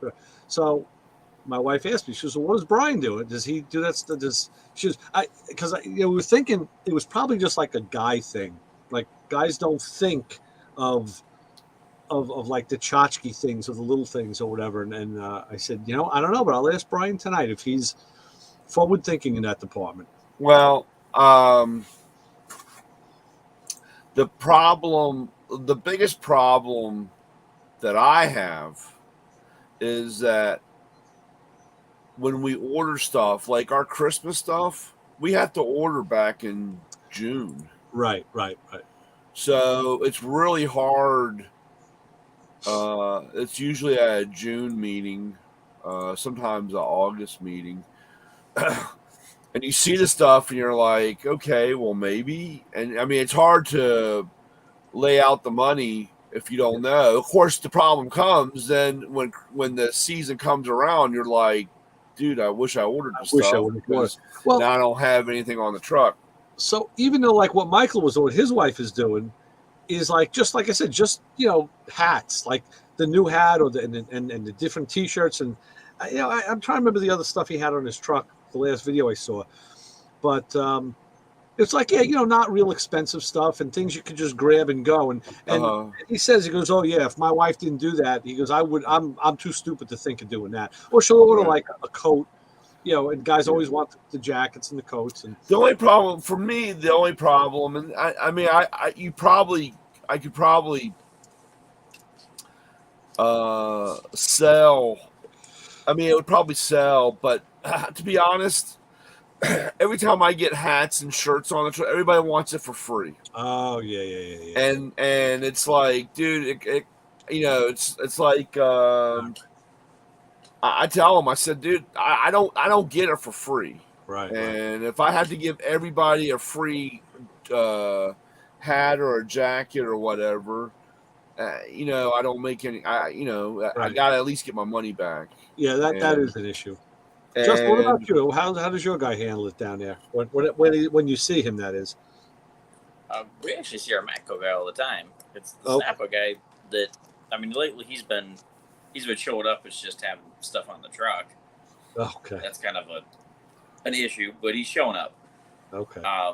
He wants to be a Mac man, really. He wants to work for Mac. He's just practicing. We haven't seen one of those trucks in years. Right. Man ain't coming. No. I'm just curious, like, now we have that ability to talk about this, to see what goes on around the country. I watched Clay's video. He's down in, is he Kentucky? What the hell is he? Is he not Kentucky? Arkansas? No, not Arkansas. Somewhere down there.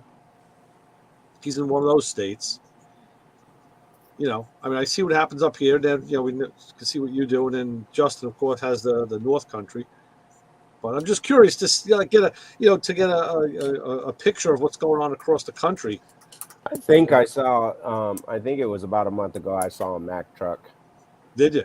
Yeah, it was probably because you had so much. The heat was rising. It was an optical illusion. It was probably a Frito truck, and it looked like it was a Mack truck. Yeah, exactly. Well, it was right next to the grocery store. There's actually on that same property where the grocery store is, there is a mechanic shop, an auto shop there, and that's where I saw it. Periodically, I'll see a Matco truck going around, and then I think it's probably been longer since I've seen a Snap-on truck. Yeah, but our Matco guy every week. Every once in a while, something will happen. He won't show up, but he's pretty consistent. Right. Well, yeah. Every once in a while, something personal comes up or whatever. It's the truck breaks down. Something happens. What you can do. Yeah, and plus, I would used to order, baseball caps, or hats, and I had a lot of guys tell they just don't wear that. They all want beanies, okay. So it's kind of funny. You get in different regions or different areas, and it's funny because the other Matco guys that are around me, we'll get together, and it's like they'll come out on my truck and say, "You can sell that? I can't even give that away." Wow, really? That's like my best selling thing, or whatever it is, And it's funny how in different regions or different areas, what you come across. But I'll be really honest. I'm so tired of every person I even have people that I've never even seen come up to the truck and ask if I have a free shirt or a free jacket. Well, don't you guys give that stuff away all the time? I said, no, we don't give it away. Yeah. I get so tired of listening to that. So I'm gonna tell you, turn around and give you a free boot in the ass. How's that? So, I had a lady one time. She came over, knocked on the door, and she said, "My husband used to be a mechanic, and you guys had the best sweatshirts, and he used to get them for free all the time. Do you have any?" And I said, "No." I just don't have any. Yeah. It just amazes me that. I guess the the only way I could think of it is people's perception must be guys spend so much in tools that, you know, a sweatshirt or a hat is inconsequential in comparison. And yeah, in comparison to a wrench set or a socket set, yeah, it is. It is a lot less. But oh yeah. Well, like I said, I mean, if you spend the money, I mean, like I said, when you spend the money and you, but I'm just talking about the average guy that, you know, they tell you how great of a customer they are, and you go back and look in their history, and you know they've spent $37 in a year. yeah, you know, it's funny. Like this was not a big year for me at the record store, but I know the guy, and we know a lot of people in common, and I was leaving, and he was talking about a couple of these guys that are like, I brought up a couple of them, and they're kind of dead. They come in the store, and they just hang around the store all day, and they talk to people, and they're just taking up time. He goes, yeah, they're coming in here, and he goes, yeah, I don't mind them hanging around. We talk to them, but they never spend any money, you know. Yeah. They just want to, like, you know, ask you why this is expensive, why that's expensive. So there I am standing with my stack of records, my CDs. I have my daughter with me. I said, well, you know, this is about my average is about, I'm usually like 50 to 60 bucks. I was $58. I said I was a little off this year, but I said my mantra is I'd rather come in. I want to be a good customer, you know, and pay the bill, you know, give you the money and get the product. I said, and you know, now at least it's an honest exchange. Now I don't mind hanging around and bullshitting with you for a while. Yeah. And he's like, no, we wish we had more customers like you. So I keep all my receipts for the year. I tallied them up now because I'm not going to be going back before the new year. And this year I had spent like $460 in the record store. And those are like some of these records I'm buying are $2.76. Yeah, it's a lot of records. You know, the Mexican Christmas was $5, and of course Snoopy was $30. You know, and I bought a $150 Black Sabbath box set, you know, a couple weeks ago. But you know, it all offsets, but it adds up, you know, and I guess that's the thing. It's, you know, do you want to be a drain on the places that you go to, or do you want to be like a, you know, contributing member of, you know, of society? And not everybody wants to do that, apparently. Yeah. Well, no. well, it's like it's like that used bookstore. Right. Once in a while, when me and my wife go in there, she's really into books. Me, not so much. I'm dyslexic. I have a little bit of a hard time reading. Something's got to really captivate me for me to look at it. But she'll go to the book section. I'll go to the movie section, and I'll look around. Then I'll go to the magazine section and look at the old car magazines. And I'll go to the instrument section and look at stuff, you know, guitars and different things, the wah pedals. And once in a while we'll buy, but now when it comes to books and stuff, especially if we're looking for something specific and they've got it, she gets her books and we meet in the middle at the movies section and we get our movies or whatever. But we're usually there when we go together. We're usually there maybe for an hour or two. We can burn up real easy. Sure. And we do enjoy the time looking around. And once in a while, like I'm left-handed. I found a nice left-handed guitar and at a decent price. But I've probably sat there and looked through the instrument section 50 times before I found that, before one came in. And but again, we go and we're looking for certain specific things, and if they got it, we spend the money, and we love that place, you know. Yeah. I got a little worried because I know when I bring my younger daughter with me, she actually pays attention to what I say, and she's bought me things because I mentioned it, and it was like, man, I just mentioned that like in passing, and she figured that was something I had to have. So in the store, the record store, he has equipment, and I'm a sucker for stereo gear. It's another one of my hobbies and my addictions. And one of the things I want to buy is I got to have a Marantz receiver. I've never owned one, and he had one on the shelf. It was a 70 watt, which is a good unit. And I'm looking at it, and she goes, "Well, Dad, what's the big deal?" I said, "Nah, this was like one of the top shelf pieces back in the day, and one day I'm going to get one." So I asked the guy, I said, hey, by the way, what's the deal on the Marantz in the back? He goes, oh, yeah, you spotted that, didn't you? I'm like, yeah. He goes, well, I'm asking $1,000 for it. He goes, bottom line, I got to get 800. I'm like, I said, I could find one. I could be okay finding one that needs to be rebuilt, and I'll rebuild it myself. I'll repair it. He goes, so now he says to me, hey, maybe I'll start giving you some of the repair work. I'm like, oh, great. I'm going to be buying this stuff as I fix it. So I didn't buy it. But on the way home, she asked me about it. And now I know when she's quizzing me, she's thinking, like, she'll buy this thing for me, and I don't want her to do that. Yeah. She's like, well, gee, why do you want that? What makes it so special? And you never had one, and like you really want. I'm like, Jan, listen. I said, this is on Dad. This is on my bucket list. This is on my wish list of things. I may never own one, and okay, I won't. No big deal. If I do, cool. If I don't, it's like the Z1R, the Kawasaki. I'll probably never own one. If I go to Florida, I'll come back with 3 if he'll sell them, but I'm not going to go to Florida. So it scares me when she does that because, like, I don't want her spending her money on something like that. Even though I would love to have it, it's just so you got to be careful. She has gotten me gift certificates to the place though, so I've actually got, that's when I'll buy like the new re-release albums. If I got a gift certificate, I'll spend the money on the 180 gram vinyl stuff.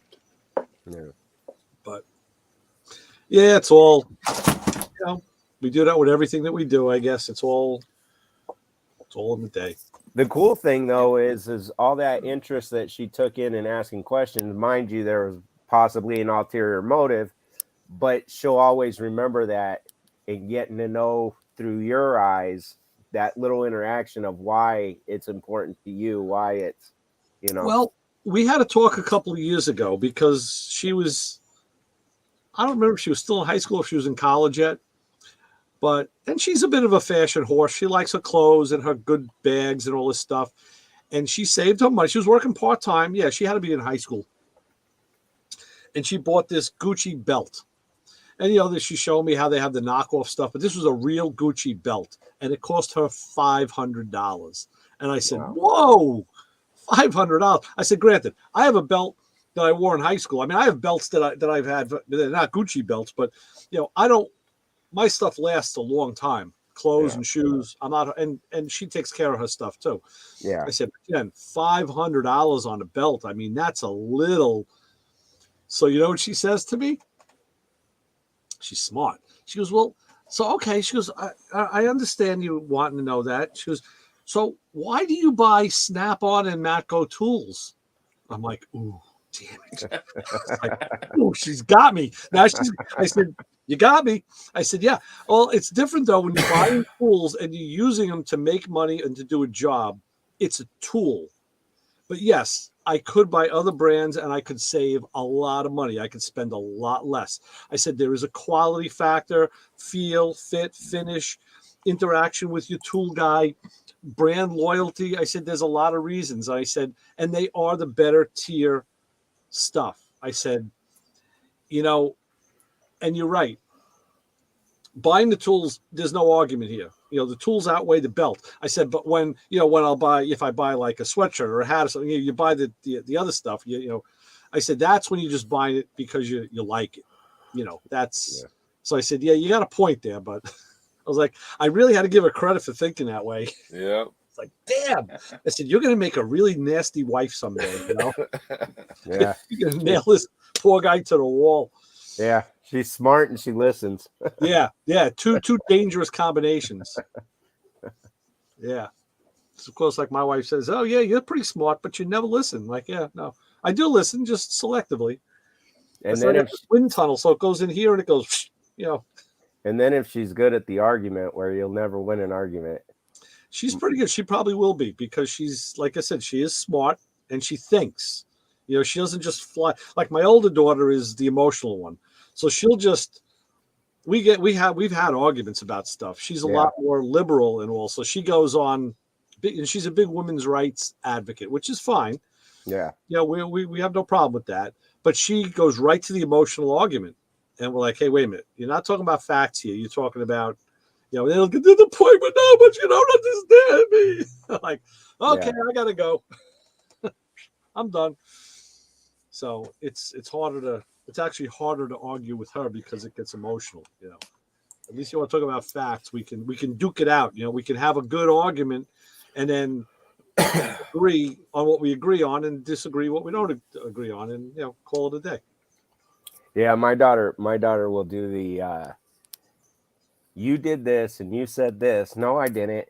You were sitting right over there, and it was at this time, and it was on. In fact, it was a Monday. It rained that day. It was and May I'm the going.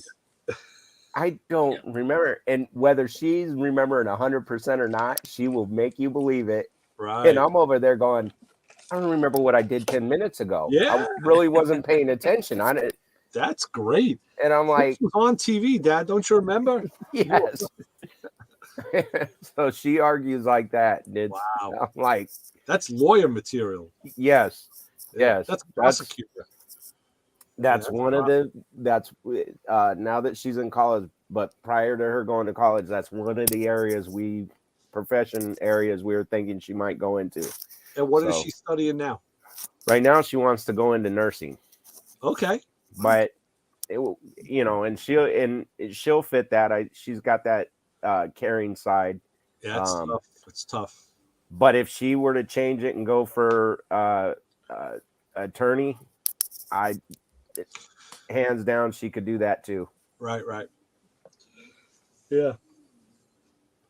So, Brian, what's going to be the plan now with your daughter? Does she have plans for? Well, I know she hasn't gotten a job yet, but I have no idea. No, okay. They didn't let you in on that conversation.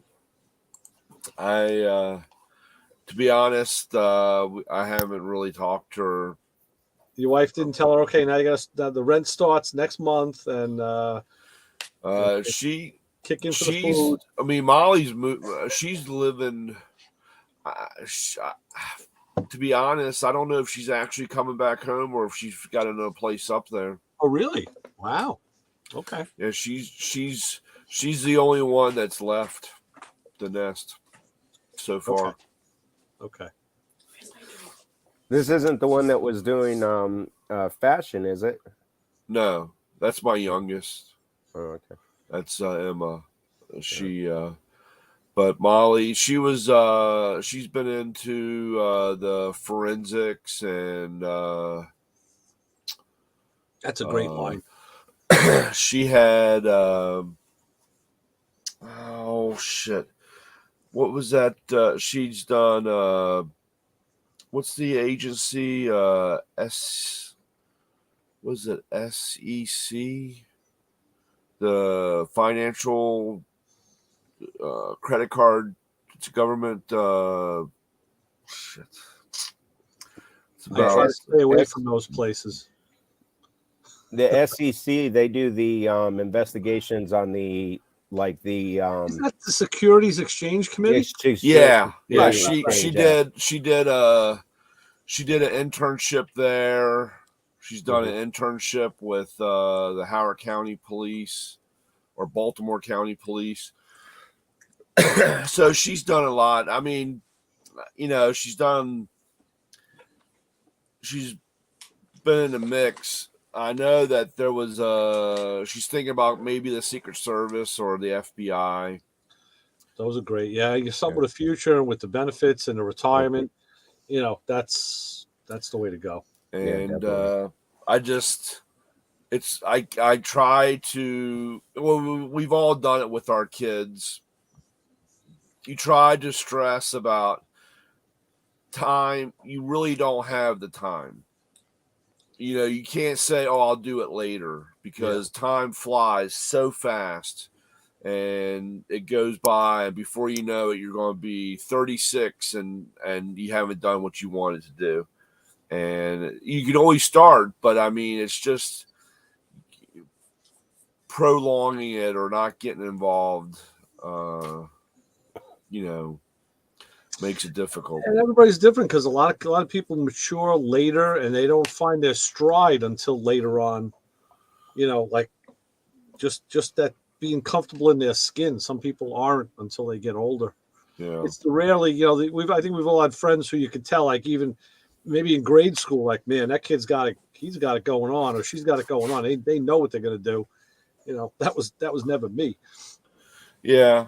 And it's also what I want to do.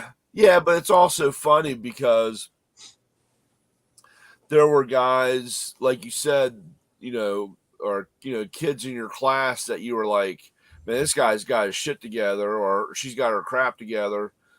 Yeah. And they turn out, you know, being not doing anything still. You know what I'm saying? I remember we had a guy, Tim Murphy.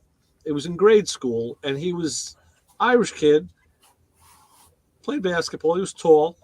Like he was weird. Like in like 5th grade, this kid was 6 foot tall already. Yeah. You know, it's like he had some weird growth thing going on. But anyway, he was kind of a quiet kid, and he was always interested in history, like unusually interested in history. Like, you know, we all had to take history class, but like, you know, we wanted to go out on the yard and play stickball or something. And even in high school, this guy was into his history, and he ended up becoming like a U.S. An envoy, I think, for the German consulate or something. He really took it. Like he had his calling right early, and he literally followed it right through his life, which is, you don't usually see that.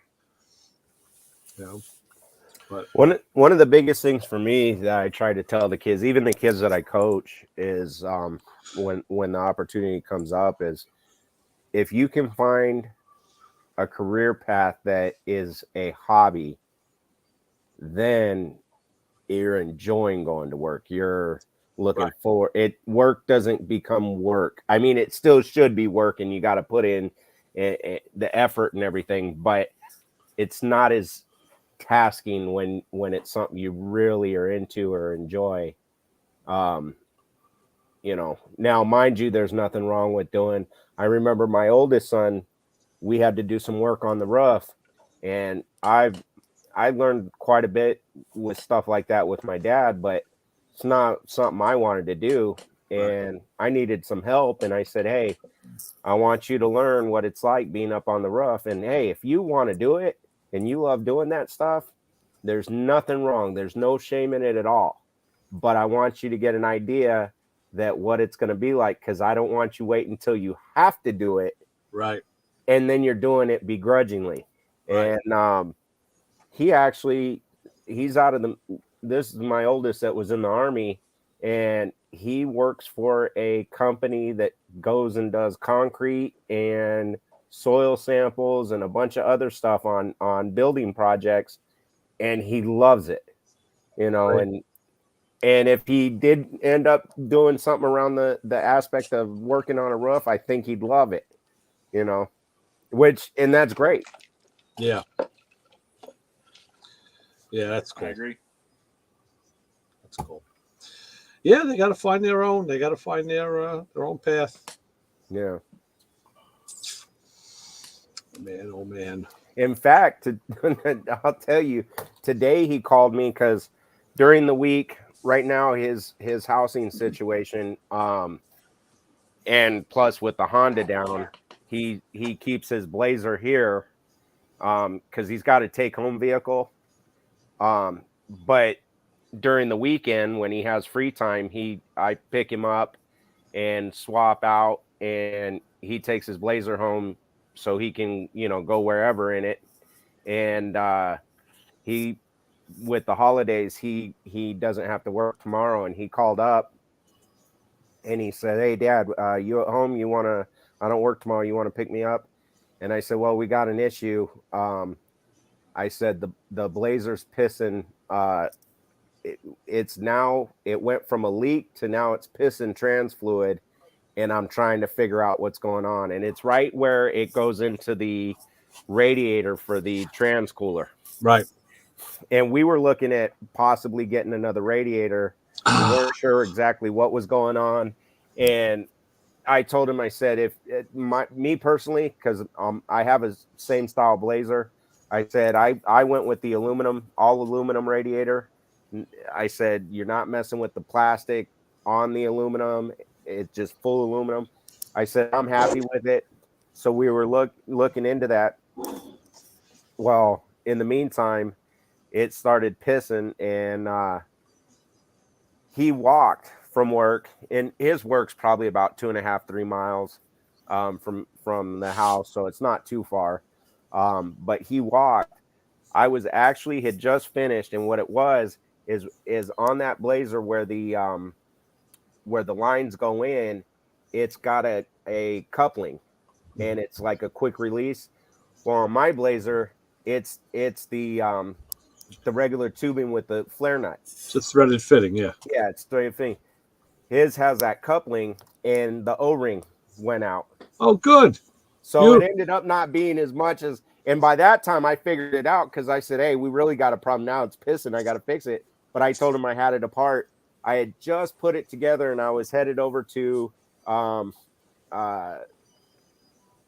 was headed up to the store. And as I was walking out, the back door, sliding glass door opens, and I hear, hey, I don't remember if he said, hey, Dad. He probably said, hey, Polak, it's me. Anyways, because I guess he had saw me walk by, and when the door opened, he knew I was turning around to come flying at the door, like, who's coming in? But he goes, I said, what are you doing here? You walked? And he says, yeah. He goes, I came to help you fix the Blazer. I mean, he got off of work and he could have gone home, and because I told him, I said, we'll figure out getting you the Blazer tomorrow if we have to, but it's apart right now. When he called, he walked, came over, and hey, I'm here. Why is he calling you, hey, Polak? I'm half Polish. Oh, okay. Well, I got to send you the pictures then. You got to see the. Justin, you like Polish food? Most of my family is, so yeah. Oh shit.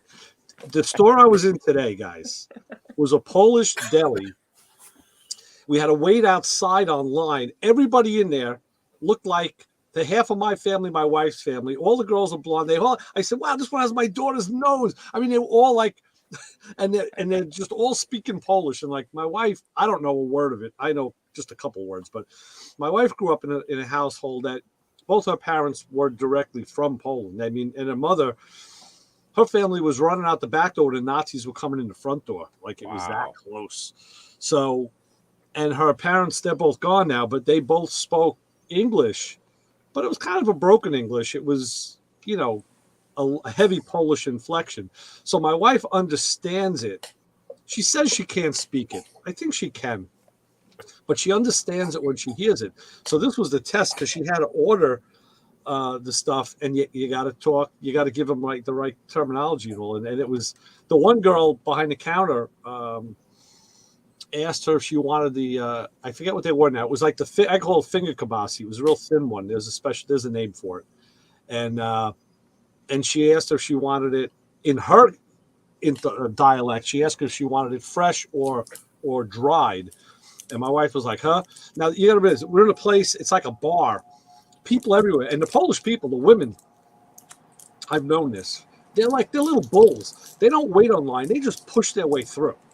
So like I'm getting bumped around. These women are going by, shit's flying around. And my wife is standing there trying to get her message across, and the girl's asking her what she wanted. My wife just totally didn't get it, didn't hear her. So I said to her, "Fresh," and she's like, "Oh, fresh, good." So my wife's looking at me like, "How the hell did you know what she said?" Like. I just deciphered it better, but it was quite an ordeal. Even trying to dinner, she was telling my daughter how she was like, I can't believe how it was like being in another world. It really was. It was like being in Greenpoint, Brooklyn, where like that was like the Polish capital of New York for a long time, and it was cool. And like I'll show you, even on the signs that were on the all written in Polish, kind of cool stuff. Let me see. Let me get Isaac here. There's Isaac. Let me find Justin. I love that. You guys come up first, right up at the top. All right, so I'll send you. Come on, give me pictures. I sent these to Brian earlier because I knew he'd be hungry looking at them.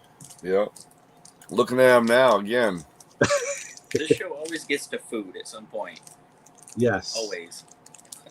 Now, why is it? You know what? I'm going to have to send this in a couple batches. Stop letting me attach them all at one time. There's only 5 pictures. But take a look at the like the labels that are on the counter.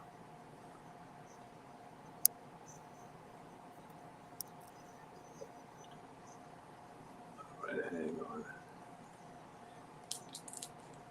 The Kabasi we got is like 2 inches around. I mean, it's the real deal. And my wife, like I said, she makes the horseradish. And the funny thing is, she starts with Gold's white horseradish, but then she boils and cuts up the beet, and then mixes the beet in with it to make it actually comes out kind of pink. So she put in some sour cream and sugar. But I tell you, that stuff is like, Brian needs it. I wish I could get you a bottle fast because might make your eyes fall out. So I'm cutting the kibasa. I'm just dipping it in the horseradish like, this is. We put it in the trunk of the car. You hit it, Brian. You were right. We had to make a few other stops, and every time I opened the trunk, it just stunk of kibasi. It's like that stuff really has a good smell to it. So, you got good places up by you, Justin? Are they good? Can you get authentic stuff? A few. Okay. A lot of chain stuff up here, but there's a few. Yeah, I always tell my wife, I said, listen, on the right, if I see like, an Oscar Mayer or Hillfire Farms kibasi, they try and pawn that off as like a real kibasi. It's like, nah, that ain't working. That's like I said, these things are like 2.5 inches around. It's just my wife had the dried kind. There was a Polish family that came and was a client of hers, and they were asking about our last name, and she said, well, my husband's half Polish, and I gotta bring you, and I think it's called Bigos, the hunter stew, and it had the how do you pronounce it, kielbasa. It had that, but it was the dried kind, but it was so good. Oh my God, it was so good. Right. It's the best I've ever It had. was funny because years ago, when my older daughter was living at home, we would have certain things, and a lot of the stuff was like stuff my mother made. My mother was Polish, but she learned how to cook Italian, which was kind of odd. She was a great Italian cook. So the stuff that she cooked, or my wife's parents, which was authentic. I mean, some of the stuff my wife's parents, I wouldn't go. My mother-in-law would eat the fish heads and like in the jar, like the and the dried fish. They had those in the deli today too. They had the old dried. She would all just like you pull it apart with her teeth. She would get the block of one of the pictures I showed you was like those blocks of bacon fat, and she would just hack it off, throw it in a frying pan, and the house smelled of this like this pungent bacon fat, and she cooked everything in that fat. But if you gave her like a clam or a lobster or a crab, she would jump out the window. She wouldn't even go near it. A shrimp would make her freak out. I'm like, but you eat these fucking fish heads in this stew. So anyway, years ago, when the kids were younger, and a lot of the things we would cook were, we got from our parents. And I'd say, we're having peasant food tonight. And my old daughter would be like, what do you mean? I'm like, well, this is like shepherd's pie. It's or like we have, if we had kibasi, or we had like a gołąbki, which is a Polish word for the pigs in a blanket, right? It's the cabbage, stuffed cabbage with the beef. I said this was all stuff that people would make from whatever they had laying around.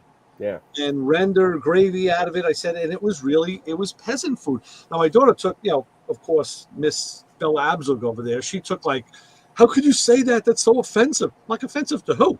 I said, this is the best food in the world. I said, we're eating it. It's on our table. I said, I'm not dissing this stuff. I said, we embrace this. I said, I'm only calling it peasant food because that's what it is. Yeah. It's not a bad thing. I don't mean that in a bad way.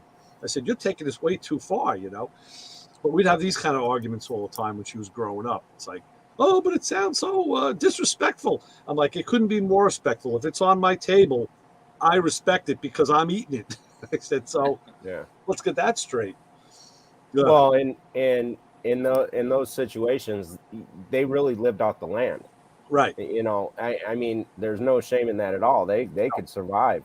But it's funny too, because the different dialects, because one of the kids that coaches with me, he's Polish, and his family calls it gołąbki. Right. And I've heard it as galopki, and his fiance, she is I think Hungarian or something like that. Okay. But they call it galopki. And that could just be because of maybe across the border. Because I've heard that as well. Yeah. Yeah, and I looked it up because after a game, him and his fiance, they were kind of arguing, and they looked at me and said, "Well, how do you call it?" And I said, "Well, I know more about my Hispanic side. I don't know. I know very little about the Polish side, but I was told galopki." And she was like, "Oh, you side with me." And I'm like, "I'm not." I said, "Maybe both is right." I said, "It's probably dialect." And it's funny because then I went and looked it up, and I said, "Look, I came back. They are both right. Stop arguing." Right. But stuffed cabbage. End of story. But yeah, we've made it, and there's a Polish little Polish restaurant called the Polish Cottage here, and they make it, and it's very similar to the way, because my wife looked up a recipe online, and then she did the best she could to put it together, and it comes out really good. The stuff in the restaurant was almost the exact same. All right. So let me ask you this, because this was an argument I had with my wife forever. I grew up with my mom, who's Polish, and she made it in like a light brown gravy. Mm-hmm. But my mother-in-law, who's right from Poland, she always made it in a red sauce. My wife does red sauce. Okay, so growing up with the brown, I couldn't even touch the red gravy. I don't even want it. Only later on, and many years later, and especially after my mom passed, I could bring it home from her mother. I'm like, all right, I'll try it. I'm like, wow, this is pretty good. So, now I haven't had it with the brown gravy in so long. What about you, Justin? What's your how do they make it up there in the frozen north? Usually with red. Red. Okay. I think that's probably right because my mother-in-law is the original. It's just my mother would make it. I say this, we got the spaghetti sauce down pat, but the one thing we can't do is make a gravy like her. She would always make like a roast beef or a rump roast or whatever meat, red meat she made. She would render it off the fat and, drain the fat off of it, render it, and then put in some like flour and a little bit of gravy master and some magic powder she had, and she would have a beautiful brown gravy that we had on roast beef or any kind of the beef she ever made. So that's probably when she made the chopped meat for the inside of the gołąbki, she probably rendered it off and made the brown gravy. So that was probably just her thing. But so I got to concede to the red sauce, but now I like it. Now it's good. Yeah, speaking of the spaghetti sauce, my grandma makes a killer spaghetti sauce. Yeah. She would make it like right from scratch, like the near currency in our family. Yeah. Yeah, that's all I was like. I just made we had a sauce. They made a big pot of sauce, so I made a small lasagna, which I'm not used to making small lasagnas. So we had so much left over, we started taking Tupperware and putting like 3 meatballs and a sausage in, because that's like there's 3 of us now at the house. And I was able to make 4 of those and put the spaghetti sauce in it. I'm like, wow. I said, I should either make another lasagna or we should start selling this stuff because we got a lot of it now, But I don't know. Yeah, this is what I like about this time of year. It's the cooking, I mean, obviously my wife cooks all year. I like to do it once in a while, but it's just more fun now. This time of year, I'm going to make rice balls again tomorrow. And like I said, we're going to make that. My wife made the eggplant rollatini, which I still couldn't understand how she rolled the eggplant, but she said it was real easy. So I'm going to get my hands on that one tomorrow. I'm going to see that firsthand. And we'll see. That's and then maybe make some cookies, bake some cookies. Yeah. That's what Brianna is supposed to be doing right now. So really? Yeah, she said she was. So when I said, I said, "You making the cookies?" And she said, "Yeah, I'm gonna make cookies." And I said, "Okay." So, but I haven't heard much. Noise upstairs. So I don't know. She knows you well enough. She's probably either gonna wait till you drop, like fall asleep from sinus coma, and make them then, or like wait till you go to work or something. Well, then she did ask me. She goes, "You going to work tomorrow?" And Yeah. I said, "Yeah." And I said, "Okay." because they went ahead and closed. Next week is winter break, so but they went ahead because of the storm that's coming through. They already closed school for tomorrow. Really? Yeah. I was going to say, as you're going out the front doors, the front door's closed and the oven's getting turned on. I know. Probably. You got to stop in for lunch. Yeah, we're supposed to actually. I was trying to look because it really warmed up. Yeah, we're up to 54 degrees right now. I got 52 outside right now. Yeah, they said it's supposed to really warm up. But they were saying after the rain and on Saturday it's going to drop down into like the a rock. Yeah, it's going to be like frozen. So yeah, that's going to they actually kind of changed because they said that because we were supposed to get some snow today, and we never did, and we just got some rain, and but they were saying that it looks like it's going to rain. It's supposed to warm up, and then by like 7 o'clock in the morning is going to be the warmest of the whole day because it's supposed to be like 54 degrees. I mean, it's supposed to be pretty warm. And by 7 at night, it's supposed to be down to 18 or something like that. So the Friday before Christmas now being tomorrow, do you typically have a good day on the route, or is it kind of a dead day? It's really hard. Yeah. It's really hard. It's gotten I don't know what to expect tomorrow. You need me on your route. I need you.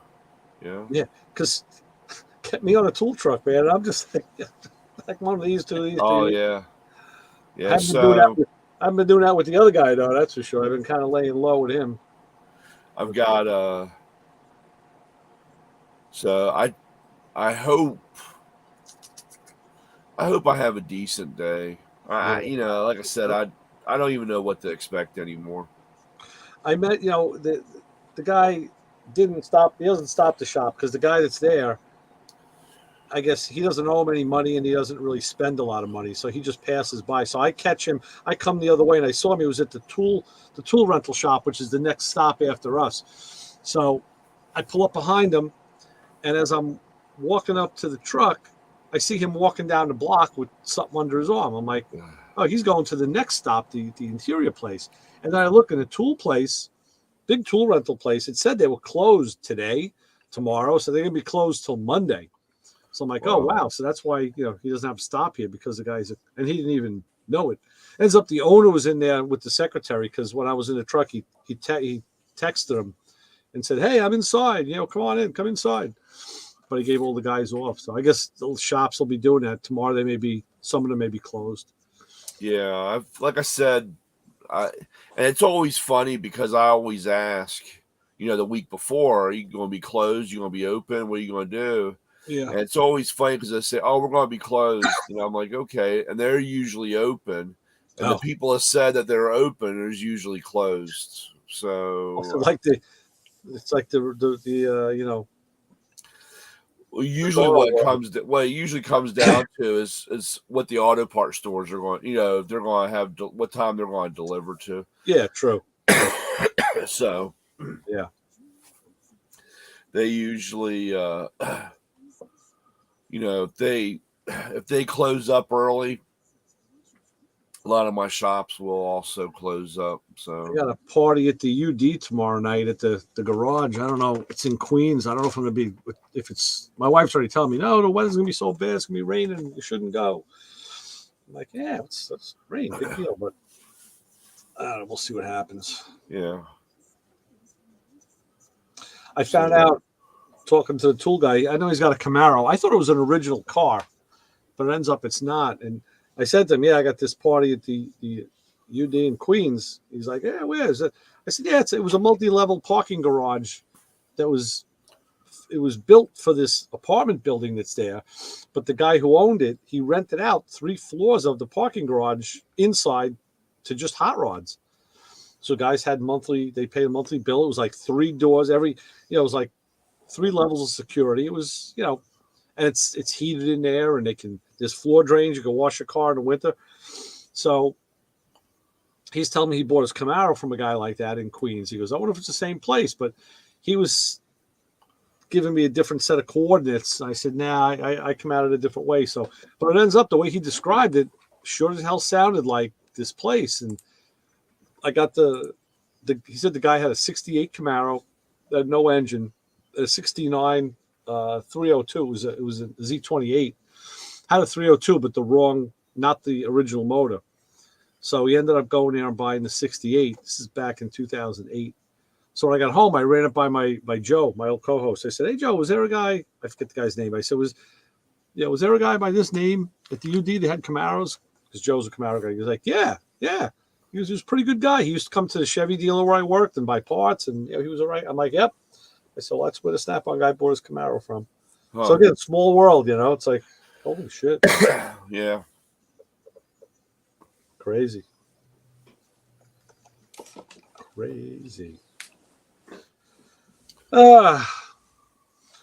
So what do you think? You want to go to? You gonna run credit cards or go to bed?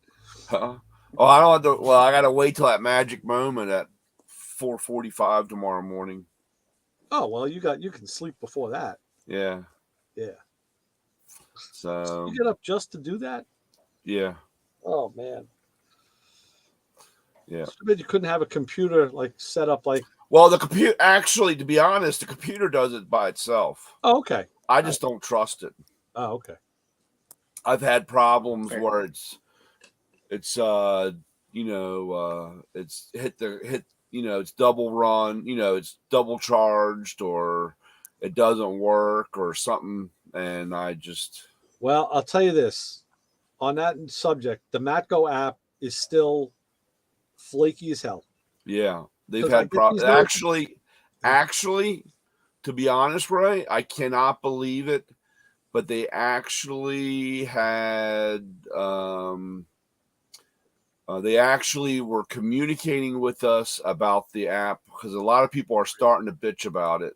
Yeah, and they're saying that there's things that there's it was actually down the last 2 days or whatever. I mean, I get and they send me push notifications too. So and like almost every day there's something comes through. Deal of the day or deal of the week, Friday special, or it was Christmas special. So you take that and usually you hit it and it would open up. I mean, it'll open the app, tell me your dealer is, but that's it. There's no special. There's no nothing there. It's like, and then how the hell do I want to see it, but I can't. When I get it emailed to me, the email one works perfect because everything is right where it should be. It's all there. So that works fine. The app is just not doing it. Yeah, no, we're we've all have lost our patience with a lot of this stuff. And somebody got to hire a teenager, not a 50-year-old guy to do it. They got to hire somebody who's like 15. They'll figure it out in 20 minutes. The funny part is, I don't know if I took a picture. Oh yeah. Here, I'll send this to you. You are now registered in my computer 3 different ways. 3 ways. Okay. Yeah. Yeah, I just saw there's a Matco thing on here now. Yeah, win big, win $1,000 shopping spree. So if I, when I click on that, yeah, it opens the app, and it just says, either, and it won't. And I try to sign in, but it doesn't recognize me, and then it shows me a 6-inch foam polishing pad.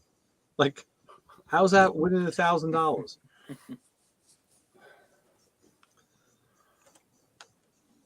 And it doesn't like me signing in. Technology, isn't it great? Oh yeah. Justin, I'm just surprised they let you back in the house. It's cold, man. I know. I like the garage, but I ran out of propane for my heater. Oh, okay. Yeah, it's cold up here. Yeah. What's your temperature up there now? 32, I think. Okay.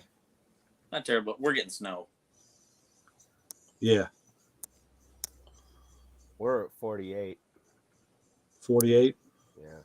Yeah, and I'm 52. Brian's 54. I like that. We get the automatic check across the country. It's pretty cool. Yeah. So I don't know. I sent it to you. I don't know if when you were re-logging in or changing, but I have you now in here at three different apps. You sent it as a text or an email? Oh, there it is. Text. Yeah. Let me see.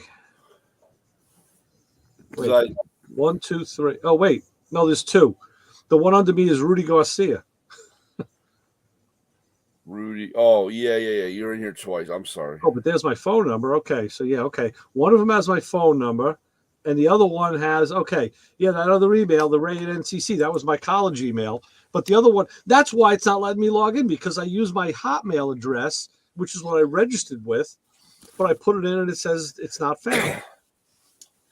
See, this was the problem that I had, and I've got like 5 guys trying to register with me, but I have no way of finding them in my system, because if they use their email and I don't have their email, I can't link it. But if it says when you sign in, you can use email or a phone number. Right. But if I only have a phone number in, if they use their email, I can't find them. Right. Because I don't have the email to link them. Got it. And that's why it's gotten to the point where it's like a lot of people are like, this has got to be one or the other, and not, but or if we have to have both. But you tell people, some people freak out. I'm still trying. Next year, I tried this year on having no more receipts. Email everything. Just because of the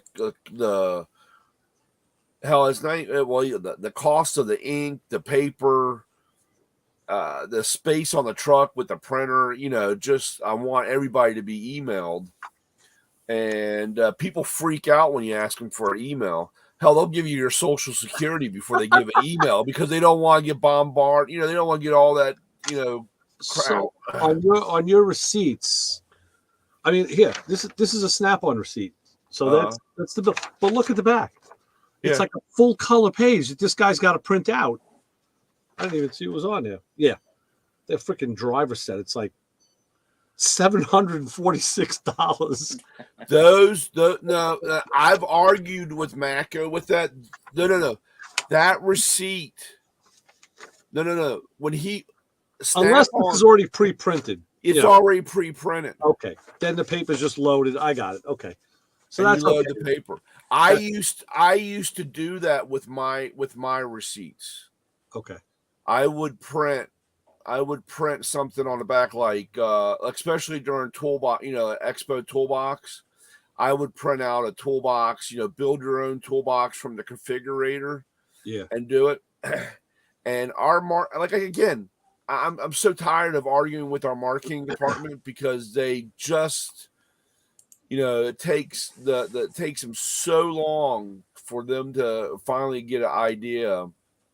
But those receipts, I mean, like I said, now granted,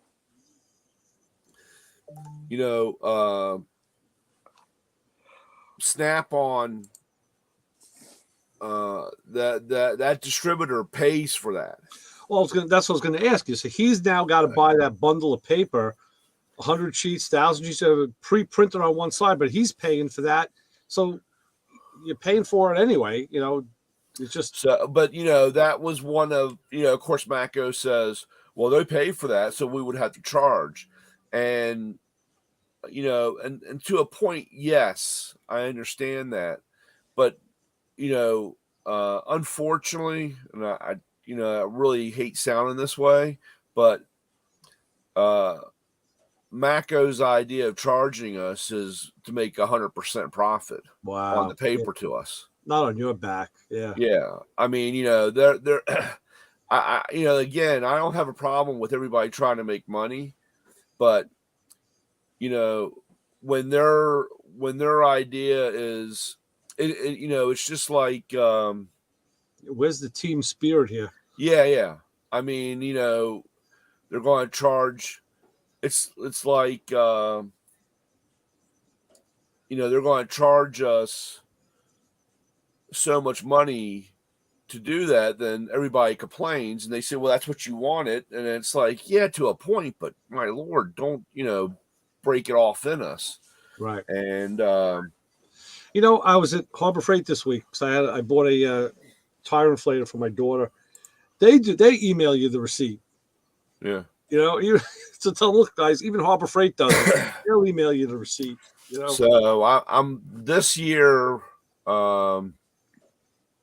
or this coming year, I'm going to really work on trying to get everybody on an email platform, because I hate to say it, and the reason why they're really trying to fix this, they need to really fix the app, or get the app. They've hired a whole bunch of new people to fix this or to work on this, from what I understand. They just need one good guy. But our flyer, our flyer's going digital. Oh, we're not going to have a paper flyer anymore. We don't even. I like having that in my hand. Yeah, I know that. I know that, Ray. I've argued this point. We don't even have a catalog anymore. Yeah. We're the dinosaurs anyway, so yeah, it doesn't matter. But that's why I stopped watching it. Like Clay would always do the Matco catalog, the Matco flyer video, and I started watching it. But now you like there's pages, there's stuff that you just don't want to see. You're not interested in like the big shop equipment or the sunglasses, but he's showing every page, so you're trying to jump ahead on the video, and then you can't really zoom in on something. Like if you have it in front of you, you can say, "Oh, what's that?" and you can look closer. So I stopped watching them. I don't even watch it anymore because it's counterproductive. But once the flyer's fully digital, they'll just tell you if you want it in paper form, print it, screenshot it, and print it. Yeah. That's what they'll tell you. Yeah, and but that's where they're going, and they're pushing for it. And again, I don't pay for any of that stuff because of my contract or my franchise agreement. I don't pay for all that. Those Snap-on, like I said, most Snap-on guys or even Mac guys or whatever, they pay for all that stuff. All that stuff that they're paying for, right. And that was one of the things. So it is advertising. You want to get it in the hands of your customers, because sometimes on a truck, you don't see what you're looking. You don't know what you want. If you need something, but you don't. You take that flyer and you go to back to work, or you take it with you in the bathroom and you're flipping through it now. Like, hey, you know what? Circle it. Next time I gotta. That's how you find those things you want to buy. And some guy, of course, I get a lot of lip because somebody will. We have on our software, we have all the old catalogs on the computer. Mm-hmm. So when somebody comes up and like this screwdriver, the old maroon handles, this is, late mid 80s screwdriver for the part number for warranty. A lot of the new guys, don't know where to look, or they want to ask us old guys the part number. Right. And it's funny because I still have the catalogs on the truck. Oh, nice. And I pull out the catalog, open it up, take a screenshot and send it to them and say, here's the thing. And of course, a lot of the guys go, all that stuff is on your computer. It's all right here. It's all right here. But, again, I tell them, there's guys that are touchy-feely. I got to touch and feel it. For tactile, right? And That's how we grew I up. said, my biggest problem anytime I look at anything on the computer, it's a redhead with 43 double Ds that show up. I don't ask me. Well, it's a Kabasi with horseradish. Yeah, it's. Well, listen, anybody who ever worked in an auto parts store would understand this. But I'm sure there's other lines the same thing. When you walked up to that big rack of catalogs, you knew where to put your hand and flip it to get the Merrimount exhaust, or boom, Right. Walker is here. Here's my brake stuff. You just knew because you had that muscle memory. Yeah. Yeah, actually, it was funny because when I used to work in an auto parts store, and I still have a rack of books like that, on the thing. And I'll never forget, I went to Coleman Cadillac to work, and I was in the parts department, and I can't remember, but it was like a microfiche reader. Oh yeah, I hate those things. Oh my God! And it was funny because Johnny was the guy that was teaching me, but it was the same way. He would take and move the little things and hook them right up to where it was, Right. And I hated that machine to no end. Yeah. And again, I was like, but it was funny. There was another guy there, Randy, and he was in the back, and he had a set of books. Yeah. And he was a little off.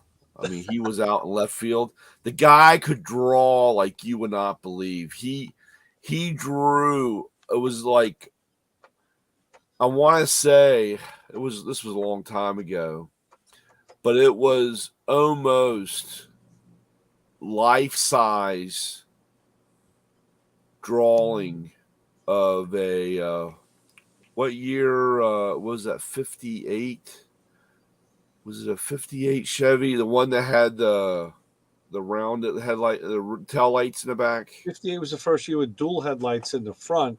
No, in the back, the brake lights, not the 3 round ones, but it was the one piece. Oh, that was like, if it was like a crest, that was like a 59 or a 60. Yeah, had the wing, the horizontal wing. But this guy, he drew this was like on the wall of the back of the parts department. He was drawing this and painting it all in and everything. Yeah, phenomenal. I mean, like I said, the guy was right. He had a 69 Corvette with a 427. Nice. And he was chroming every nut, bolt, piece, part.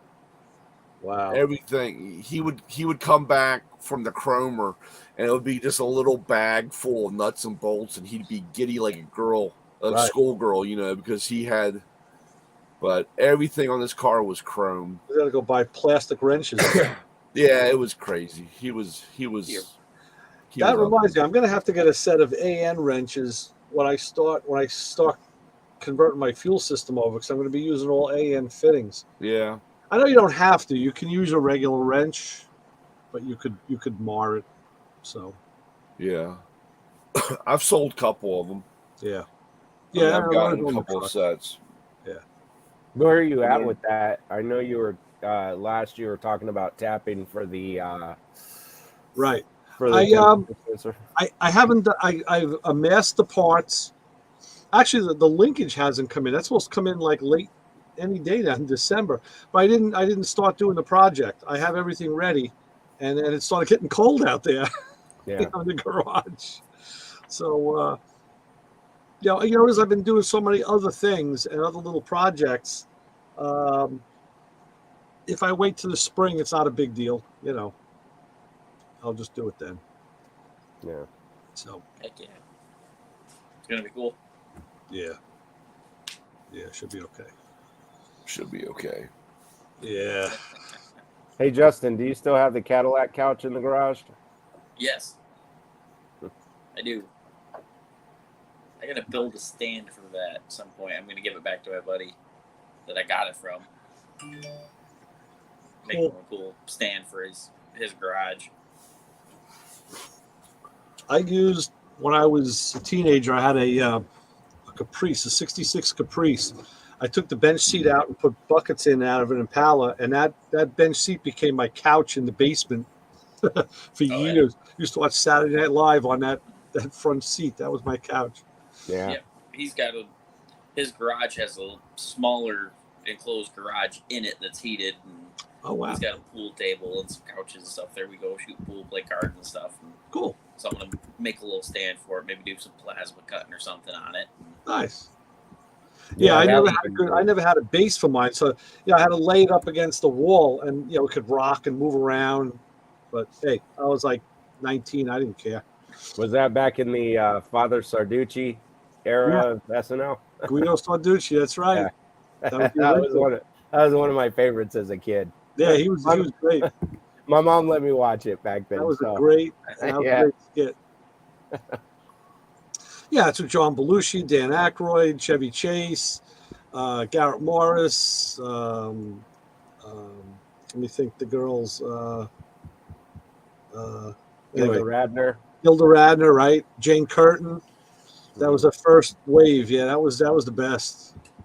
Yeah, that was good stuff. Yeah, just watch that. And I had an old console TV set with the stereo in it.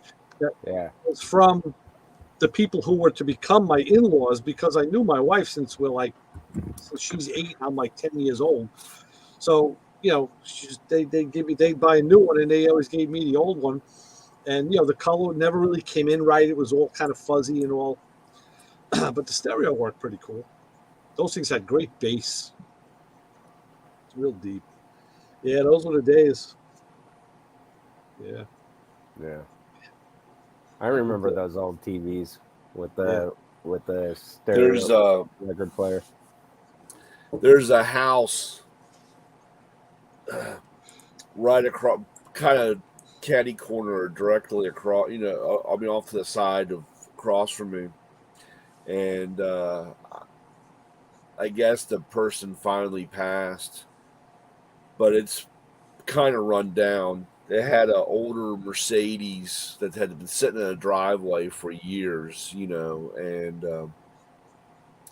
but I noticed one day last week there were 3 dumpsters that had been dropped off out front, and they've been gutting the house out or taking the stuff, the furniture, and that was one that. There's a TV in the front yard, and it's like the size of my toolbox, dude. And it's got this tube on the back, the cone, on the back of it, You probably, become sterile standing next to that thing when you turn it on to watch TV or something, But I'm like, I told the wife, I said, man, I would love to go into that house. Jenny had a great aunt, and she had passed. I don't know how long ago it was, 5 years ago or something, when she passed. But we had gone over. Her mom, Jenny's mom, my mother-in-law, had said we can go over if there was anything that we wanted, And when you open the door up, she didn't have, there was no cable box. There was no, it still had a rotary phone on the wall. I mean, there was nothing. I mean, everything was like pre-80s, you know what I'm saying? I mean, it was like the craziest thing. No microwave. She didn't have anything like that. It was just all, like I said, it was like really bizarre. Yeah. Going into that house. That's cool. Did it smell like smoke? Huh? Did it smell like smoke? Yeah, it smelled old. Yeah. But it was crazy. Was there an old wood burning stove in there too? No, but like I said, there was. It was all pre-80 stuff, man. It was kind of crazy walking in there. Yeah, like a time capsule. And she that was her parents' house, and when her parents, when Jenny's aunt's parent, I guess those were. I'm not good deciphering family tree line, but well, if it was her aunt, it would have been her mother's or the parent's sister. yeah, but she said that she never left home and she stayed there and through the whole thing, and yeah, she had a lawn the in the shed. It was a lawnmower that had the wheels. yeah. I mean, it was like crazy. I got one of those. Yeah. Back that can agitate dirt. It's good for doing. Well, exactly. I don't need anything more. Like, what the hell are you mowing? Well, he is Mexican. He is Mexican. I mean, he is a landscaper too. Oh, exactly. Exactly. That's it. Right. Boy, did I think of you. I was like, I'm going through the crystal like, I gotta get this. Isaac's gonna see this. They're looking at me like, who the hell's Isaac? Don't worry about it. My friend in Arizona. Yeah, that's awesome. It was back in the 90s. I heard of a car. I don't know how I heard of it. It was in Queens. It was a 64 or 5 Chevelle. And of course, the details were sketchy, but it had been sitting in this garage. And these are all the attached houses, and the garages are down underneath them. So the garages are heated because they always run the steam pipes through the garage. So I knew it had been in a heated garage. And of course, everybody's thinking, oh, big block Chevelle, a Z11, what's it going to be? Well, it ended up being just a 4-door, 6-cylinder Chevelle, But I took it. I bought it. And the daughter was telling me that it was her parents' place. And when I pulled up, they're all brick houses, two families tall, and they all had flower boxes outside the windows. And I noticed, because they were probably built in the 60s, most of those flower boxes were gone. A couple have been replaced, but most of them were gone. They just rotted away. But this house had brand new flower boxes, like silver. I'm like, what the hell? So I kind of just stored that. And I went inside and I got that car away from the end wall a little bit. And she goes, listen, if you see any other stuff, she goes, my mom and dad lived here. They both passed. A lot of my dad's stuff is here. There may be some car stuff. If the stuff you want, you just take it. So I'm looking through stacks of old newspapers from the 50s, and they were German newspapers. I'm like, wow, was this guy like a Nazi or something? Like, what the hell's going with the papers? Yeah. I'm thinking, I'm gonna find a stash gun. I know I'm gonna find myself like a Luger or something. Like, this is gonna be great. Or you're gonna find a swastika. I mean, one of those gold bars with a swastika stamp on it. You know what I'm saying? I did find a little gun, and I was like, oh, look at it. But it was like a cap gun. I'm like, damn it. But what I did find was these bins look like meatloaf pans. I have them out in my garage, and they were stainless steel, and it filled with different hardware, drill bits. Because he'd done a lot of machine work, so drill bits, small hand tools, and all. So I'd asked her. I said, "What's with this stainless steel stuff?" And he took the edges and he rolled the edges over, so gave it a finished look. Yeah. It wasn't perfect, but it was, not a sharp edge. So she goes, oh yeah, my dad worked in a metal shop for years. He always did machining, and he made those. And I was like, wait a minute. So I walked outside and I looked up. I'm like, those flower boxes, they're stainless steel. She goes, oh yeah, they rotted away years ago. But when my dad was alive, he made new ones for the house. So he's got the only ones that are still there. I'm like, I knew something looked funny about those flower boxes. So going through more stuff. He was making knives, and I have them in the garage. He made a set. It was a long blade, like a 16-inch curved blade, hand formed it. He made a handle for it, and then he made another set that would be like strap on your ankle. It had 3 small blades, and he hadn't finished those. They're kind of in rough form. And I said, yeah, I got to take these. He made a leather pouch, which is now falling apart. But I was like, wow, this is all handcrafted stuff that this guy did. It was, love seeing that. Yeah, it's awesome. Crazy. I ended up flipping the car. Guy bought it. He was happy. So I ended up flipping the car. And her name was B. So what she had, I have this out in my garage.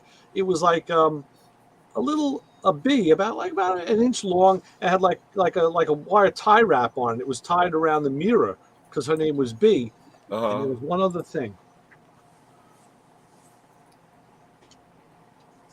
I had to save this too. This was sitting right up on top of the dashboard. It's an old. Oh wow! An aluminum. It's got one magnet. It's a Heide key. A J. No, it was an ashtray. Oh. Yeah, it's an ashtray. Yeah. Okay. Right in here. Oh, okay. So it was an aluminum ashtray that sat on top of the dash. So I saved this in the B and I sold the car, and I saved all her father's stuff. So yeah, wow. Someday someone will be talking about us like this. Yeah, I got this guy's garage. I got all this old stuff, a lot of these tools and all this shit. I don't know what it is. This guy collected everything. All kinds of Hot Wheels. Yeah. All kinds. Right. Was that so? With the way they stored the car and everything, was it rust free? Pretty much. I mean, they had driven it in the New York. I think I don't remember now. The father, I don't know if he drove it or if he bought it. I think maybe the older sister drove the car and maybe drove the parents around. So it always got put in the garage. So it wasn't pristine like you might think, but it wasn't rotted to death either. Because they did have it out. They drive it in the rain. They drove it in the snow. It was the only car they had. Yeah. But yeah, it was a lot better than. I mean, if it was a 2-door, it would have commanded a decent price. But like I said, it was a 4-door, 6-cylinder. I don't even remember what I flipped. I think I got it for a couple hundred, and I flipped it maybe for I might have made like $150, $200 on the car. What I did, I got it running because it hadn't been driven in about 10 or 15 years. Yeah. So I got it running, changed the fluids, made sure it went up and down the driveway and stopped.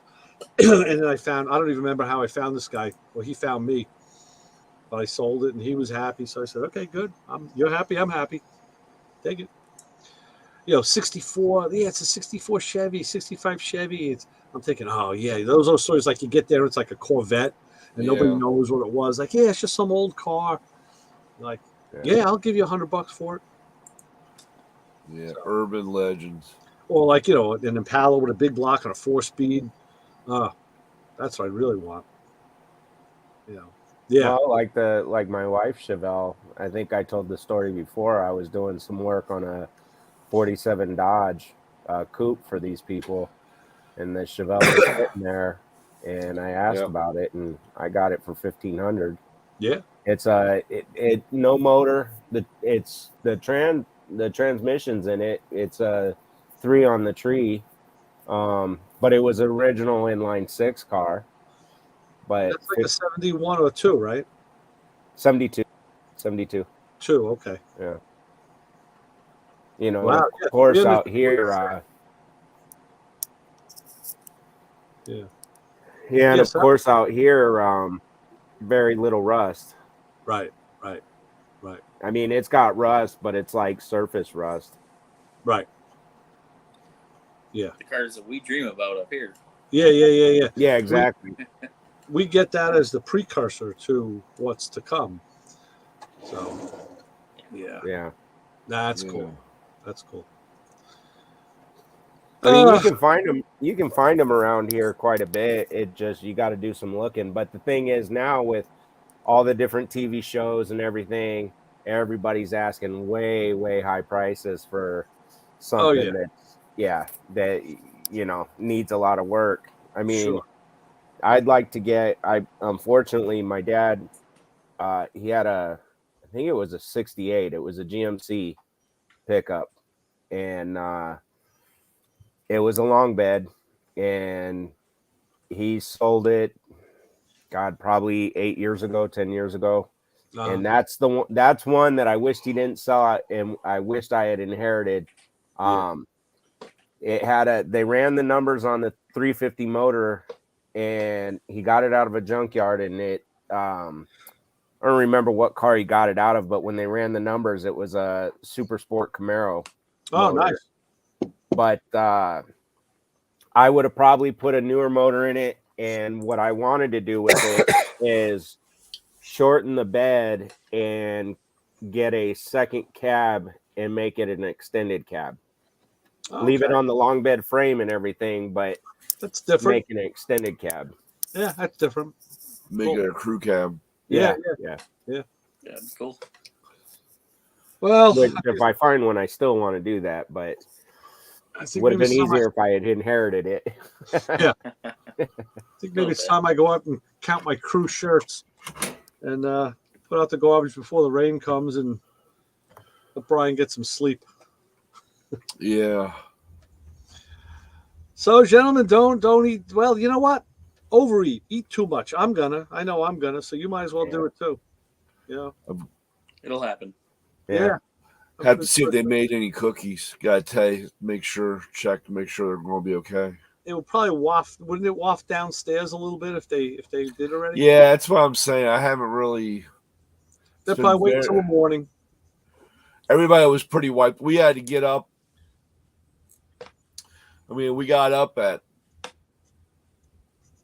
Well, I say we. I mean, everybody got up at 5:30 this morning. Wow, to that's get ready. Yeah. Then so between getting everybody through the showers, dressed, and we had to leave by 7. My mom came by. And we used her van with the handicap tag so that we could park up close. Throw my mom in the wheelchair. Yeah. Nice. That's terrible. Yeah. So when we got home, you have a little bit of New York in you, don't you? Yeah, damn right.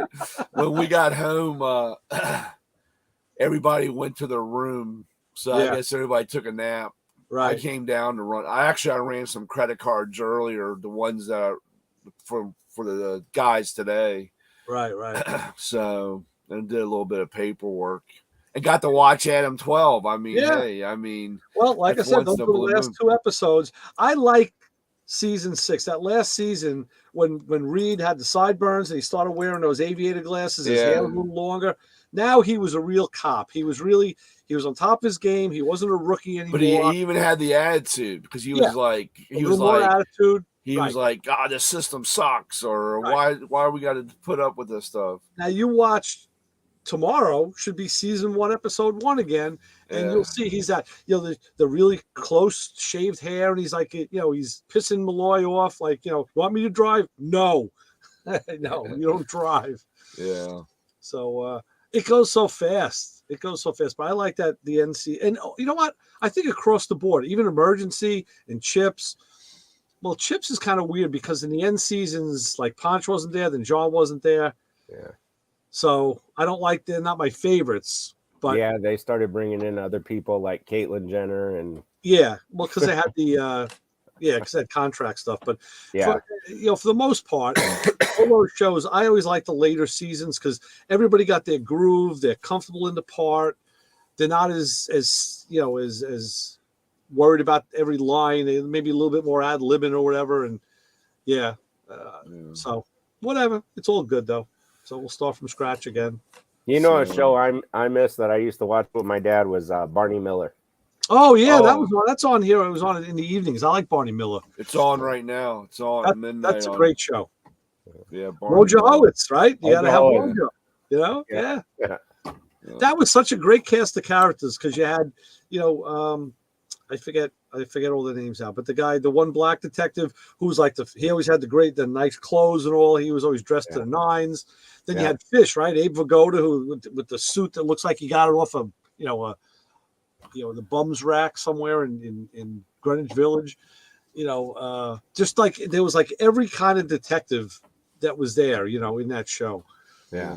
That was pretty cool. Yeah, that was a very good show. Very good show. Yeah. I love the beginning. I love the music because it starts that bass line. I was going to use that at the start of the show one day. That's the biggest thing I always remember about it. Anytime I think about it or see anything in reference to it, that's the first thing I think of is that opening bass line. I'm going to write a note because I think when I go back, we're not doing a show Sunday. Obviously, it's Christmas, but I've been meaning to do that for a while. I was going to use TV show themes for my opens for the show. And I think I'll start with Barney Miller. I got to find the second one for the bottom of the hour. That's a good musical. Cool. Well, Chips is good.